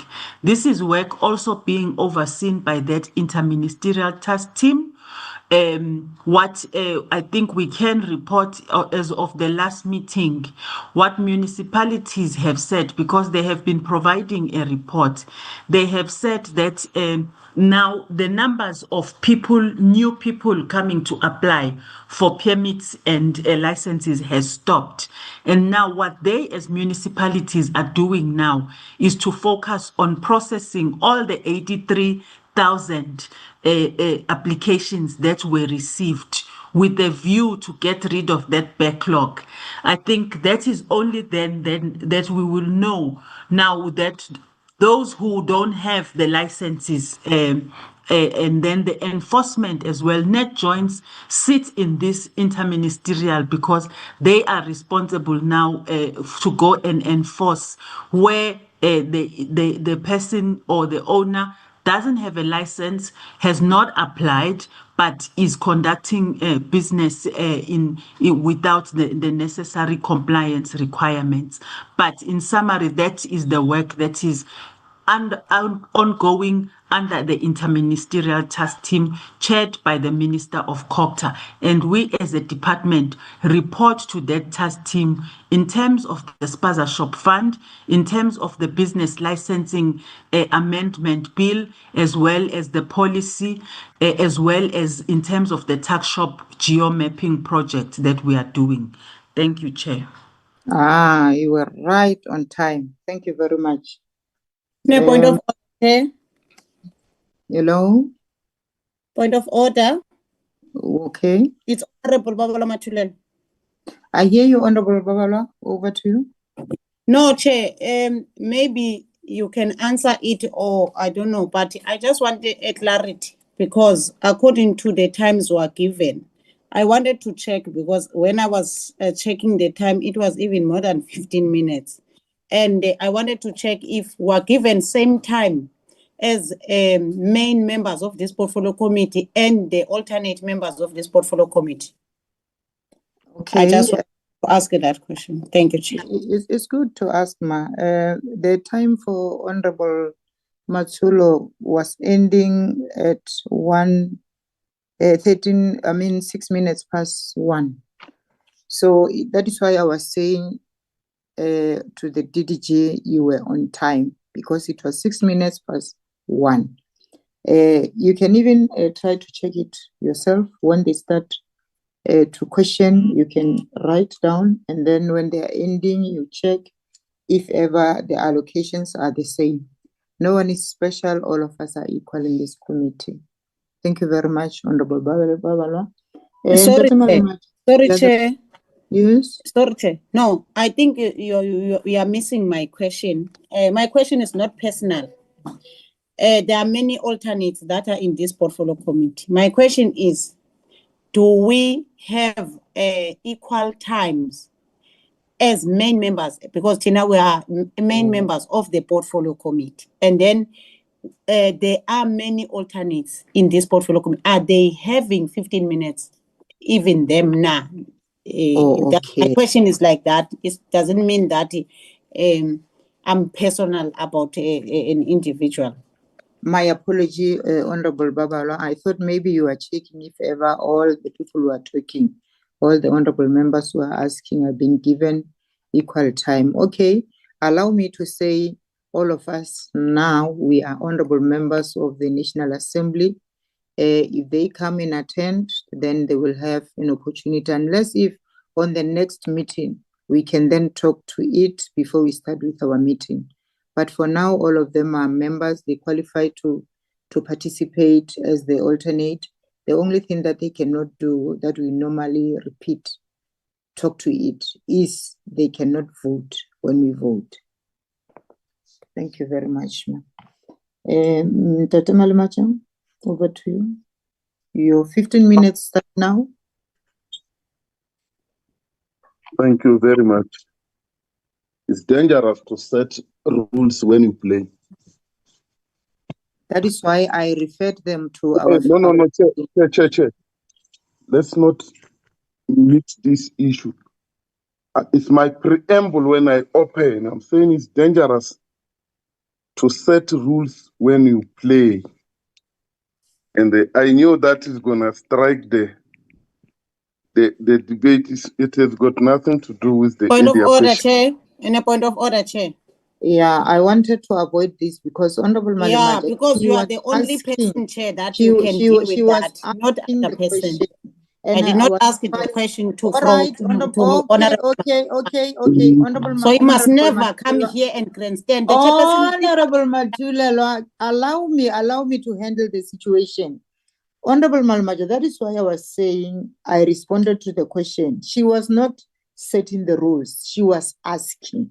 And I said, we'll deal with the issue on our next meeting. Can you respect that, say? And then you talk to your questions and not preamble. Madam Chair, we are discussing the processes of spaza shop which are in process. We are dealing with the red tapes which are in processes. And we want to rectify things in that processes. And my line is exactly there. Why do you want to drive me into a conversation? I don't want to come to where you are talking about there. No, I'm not there. This question that I'm talking we are out of nothing. order. You can't come here and bully us. You are out of order. No, Honorable Malmaja is out of order. Truly speaking, we were running the meeting smoothly.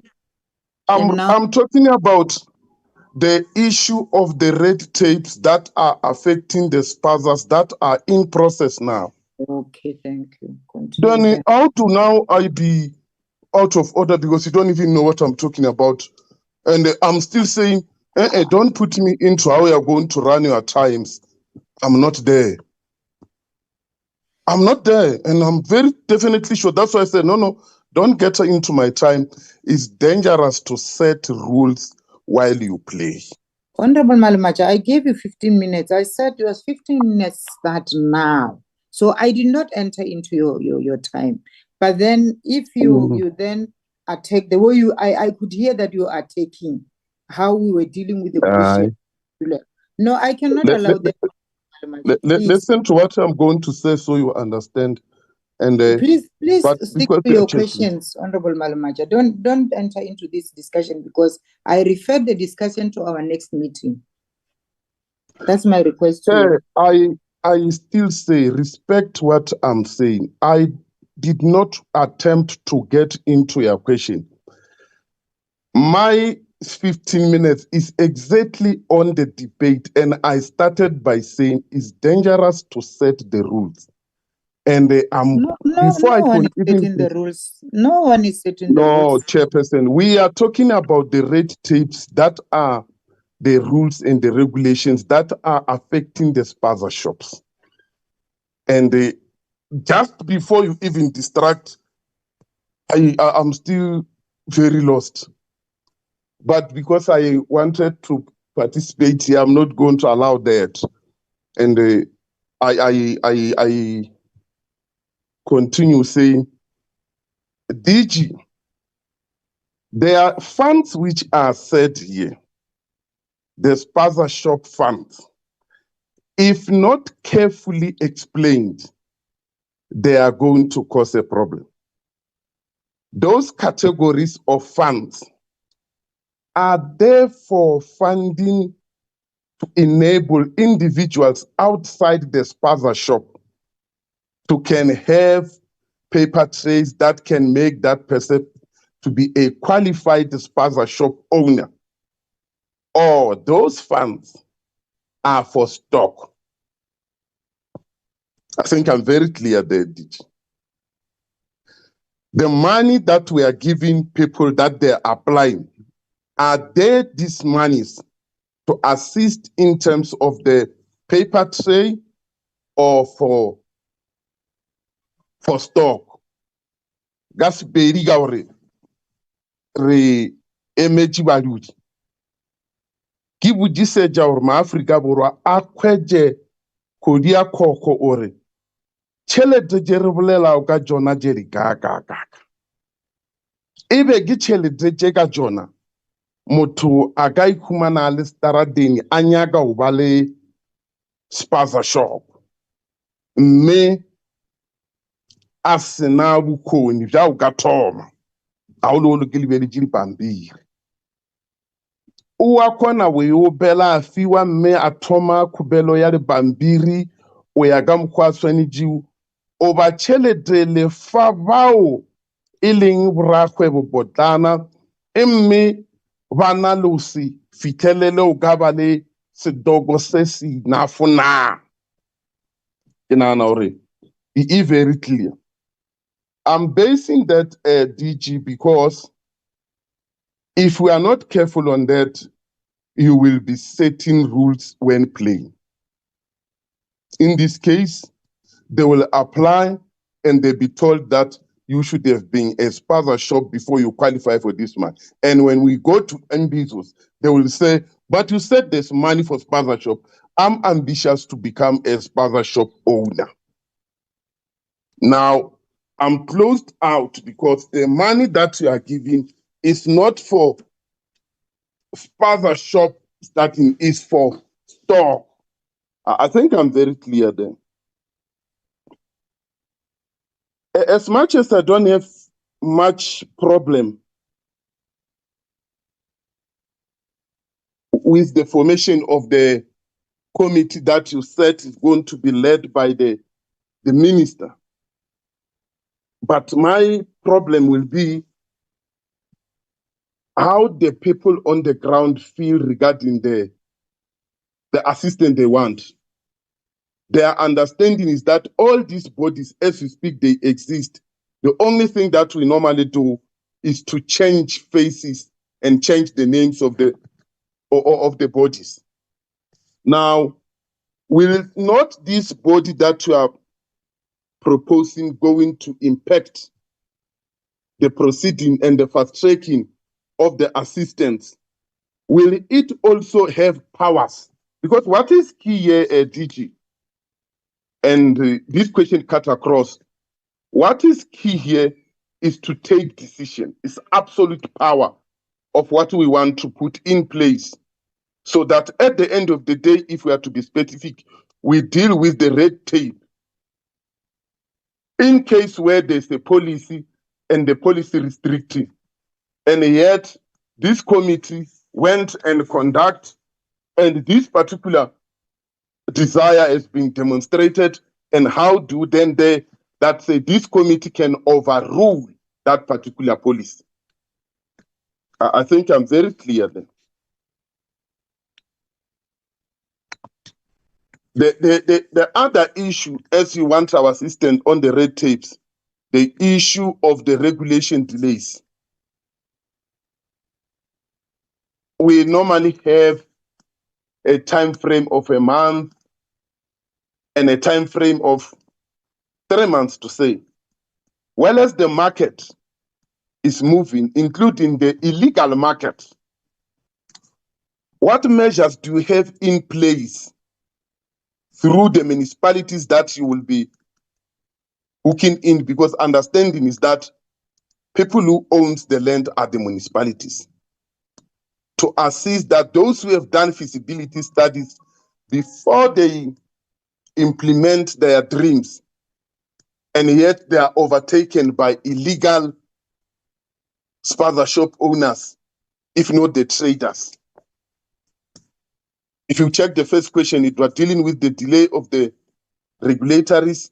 Now you have a situation where feasibility studies conducted formally. So before I go and quit my business, there are people who are illegal and occupying same business, and yet you are not authority to deal with the eviction. I think I'm very clear there. I'm very clear. The other red tapes that we normally encounter is not about difficulties of the language. It's also the writings of how do we deliver this concept in various provinces. You'll understand that we are from different provinces. That will be your Limpopo, dominated by us. I might be from Gauteng, but originality is there in Limpopo, Gimupedi. Now, you have documents without dealing with the jargon, to be specific. Are you able to simplify them to reach the level of layman? Because in many cases, our people, they are scared because of the spellings, because of the English to speak, and they are laughed because of the writings, only to find that they even suppress their own ideas. Now, that alone becomes a barrier, chairperson of the day. It becomes a barrier. Now, I want to pause here because I believe I've given enough so that I get enough response on that. Thank you very much, Honorable Malemacha DG. Thank you very much, Honorable Malemacha. On the questions raised, I will start and then DG Telwa will then cover the other part.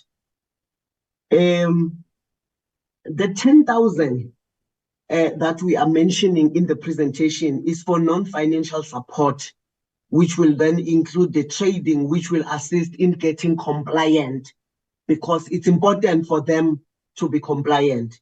Then the NEF portion, because we work with NEF here, the NEF portion, which is blended, it covers the equipment, it covers the infrastructure and other requirements that will equally assist the spaza shops to be fully compliant.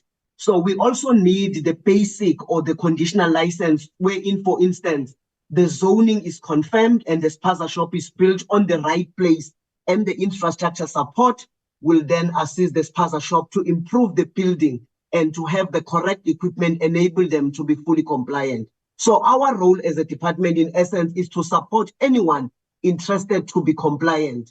The fund is not strictly for those who have spaza shops.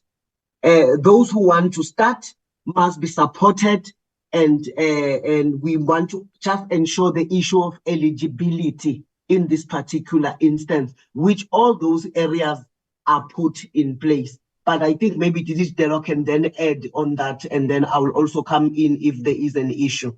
And I do have a request, Chairperson, that maybe also at the end, especially on areas that have to do with SETFA, we allow also maybe the chairperson to say one or two with your permission. Thanks, Chair. Point taken, thank you. Thanks, DG. Yes, I think, DG, you have covered that the SIPFA and DSPD and DTIC, when this was conceptualized, it was always with the intention of making sure that there is the support that is provided to start up spaza shops and to those spaza shops that are existing, because there are those that are existing but are not compliant and therefore would still not be eligible for the fund. So our approach is one that is supporting what we call a road to compliance from the most basic all the way up, and that is the support that we are providing to the entrepreneurs as well. Obviously, we have to work with the different role players, whether it's municipalities and other structures, so that we enable the owners, the business owners or the entrepreneurs to meet the requirements and to start the business, but over and above that, to run sustainable businesses, because our interest is not just in them getting the fund. Our interest overall is them getting the fund, running safe and profitable businesses, and therefore creating economic benefit for their communities. Thanks, DG.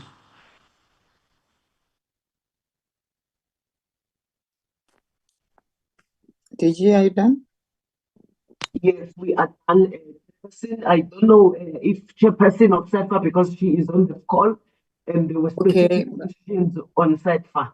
Chairperson, It's fine, DG, because members were asking touching on the issues that belongs to SETFA. I was thinking that I'm going to allow her to wrap up everything at the end. Okay, thank you, Chair. Thank you for that. Thank you very much. You still have time, Honorable Malimacha. Are you fine, or do you want to continue with the DG and the team? Thank you. I think the DG, this message that you explained, as you are not talking to the members alone, it makes more sense to say exactly as you are saying. The danger will be, you mean as of now, an idea can be sponsored. If not, may you through the chair come. Here is Chris has got the ambitions of having a spaza shop, as I said, in a form of feasibility study. Then need to be assisted and says, I'm here to be assisted. Then how do we deal with that? Do you also cater that this person can point that this is the place I'm applying, and I have been promised that if 1, 2, 3 goes, can that also be assisted? So to open it so that people must not say only the spaza shop owners apply. Chair, through you, can I get that? Unfortunately, your time is expired. You will get that through the email. They will respond to you. Unless if they can quickly write on the chat group so that you can read. Thank you very much. Now I want to conclude by saying honorable members has raised questions, and some of them touched on what I wanted to talk to. But allow me, DDG Delwa, to say in your introduction, when we were dealing with the background, the presentation is reminding the portfolio members of this committee about the food poisoning and how people lost their lives, and we lost our relatives, and also others were sick. They even went to the hospital. So now I want to check if ever, because our department is a coordinating a department with other departments like Department of Health, all the department that deals with the issue of food poisoning, or that we're dealing with it, and that it is still their responsibility to deal with it. I want to check if ever this department is doing monitoring in order to check that we really do not have to face that situation again in future. The other one, I want to check if ever, because the Honorable Kruger touched on the issue of the turnaround strategy with regard to payments. I've heard that some of the applications have been delayed because of the license and so on. So I want to check if ever there are those municipalities that are not cooperating, and if ever they're not cooperating, if you check with them, what is it that you are doing in order to deal with this resistance or lack of capacity in the municipality, because our people will keep on waiting. And I also want to check if ever, because normally when we have an account and we did not pay, the shop will then talk to us. I want to check if ever the department really do talk to the entrepreneurs as they're still waiting for an approval of their spaza shop funds. The other one, I want to know the impact. What impact has the program had on formalizing informal business, and how many new spazas that are unregistered before, if you check, and how many are registered now after the spaza shop fund. The other one, I want to check to the department and SETFAs, because I know they have a vacancy rate challenges. What effect has the spaza program had on its HR capacity, and how fast this program can be implemented? Our people want to move out of poverty. So if I can get a response to that one, I'll be very happy. And on the red tape, there are many good initiatives. The department has been involved in this program for a while. What can be done this year? Now, so that by this time next year, The MSMEs and cooperatives will feel opposite difference because of the red tape reduction framework. At the end of the day, it's about the MSMEs and the cooperatives. To DDG, Dailwe, you touched on something when you were talking on the conceptual framework. You said on your processing regulations, you're thinking of working with the traditional leaders. I want to urge you to really take this point seriously so, because the traditional leaders have been respected by their people. If you work with them, there won't be any challenges. So I'll encourage you to continue with this one. It will be valid and it will assist our people. Thank you very much. That was my last question. Over to you, DJ. Actually, the last one was not a question. I'm just trying to put on the advice. Thank you, DJ. Thank you very much. DDG Tai, I don't know if you are still on the call on the issue of the red tape, and then Delwa quickly on the spaza, then the I think we should be done. Thank you. Thank you so much, DG. Thank you so much, Chair. Chair, I think the main point, as we said at the beginning, we are now quickly looking at this baseline to make sure that we are able to have at least data that says where do we intervene and how. And I can assure you, Chair, that come at least the end of the financial year, we will then start to implement something that will make a difference to the MSMEs. More especially, as I said, when it relates to time, to cost, to complexity, and some of the regulations. So definitely going forward, Chair, there will be difference. And thank you so much for the traditional leaders. In fact, we have a meeting with them again tomorrow at 2 to look at the partnership agreement that the department is signing with the House of Traditional Leaders. Thank you so much, DG. Thank you, Chair.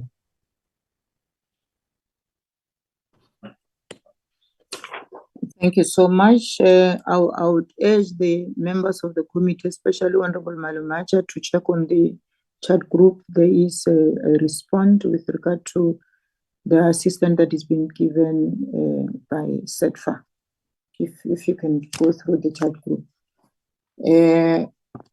Chair of SETFA, be greeted, Ma, and I forgot to welcome you from the beginning when I was welcoming everybody in the meeting.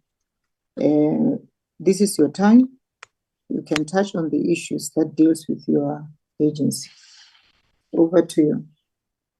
Thank you so much, Honorable Chairperson. Greetings to you and greetings to the honorable members that are in this call today. Greetings to the DG, the DDGs on the call, our acting CEO at SETFA, and the rest of the SETFA colleagues that are on the line. Chair, I'd like to take first this opportunity to share our commitment as an agency. I've heard the members, I've heard the recommendations. We have also been trying to put measures in place, supporting management in making sure that the fund gets dispersed accordingly, and the issues that we all know about, that we are all experiencing, are being dealt with. I once attended a session in Soweto with City of Joburg, SETFA, and other stakeholders that have vested interest in this space. And the issues that came up are the issues that we are aware of as the portfolio. I think DDGs did mention about the challenges with the spaza shops not getting their registrations through with the municipalities in terms of getting the permits. There were challenges around the fees that are paid in that regard. Honorable Kruger did mention that, the case in Mpumalanga. And there were also other challenges that came up, which we are aware of, honorable members, was the issue of the fees not being standardized across the municipalities for the same requirements. And that was also another issue. I think when we did the averaging of the entire amount, it was just under 5,000, depending on where the spaza shop owner is in the country. Others were saying they need 3.5, others it was 2.5, others it was, when they totaled the entire amount, it was around 4 point something, including the other ancillary costs that are needed for the application or to be processed and finalized. So it then begs the question to us that maybe the way the fund is structured, because we have a mandate to align with the requirements of the funds. If the fund says we fund spaza shops that are owned by South African citizens that are registered, they have permits, they are operating in the townships, rural communities, we prioritize women, we prioritize youth, and all of those developmental stats that we need as an agency, it would then mean that line of the licensing becomes a stumbling block in us dispersing as quick as we can, in us making sure that we with the approval, as we approve, we're able to disperse, because once you approve, we need to make some verifications before you then dispatch the funds. So that's something that we are aware of and busy dealing with in the agency. And Honorable Chairperson, it would be great then on our end to continue supporting and working together with the department and have SETFA colleagues on the ground in support of what the department is doing in coordinating the other government departments, whether at local government level, provincial level, or every government stakeholder that needs to be part of the solution, because clearly other munis are not budging without the fees that are needed. It's a conversation then that needs different stakeholders that have powers to make those changes so that we can be able to disperse on our side and be able to have those permits. So it would be great then if we can continue that. But our commitment is, as soon as we get that support from the licensing, because that's the stumbling block.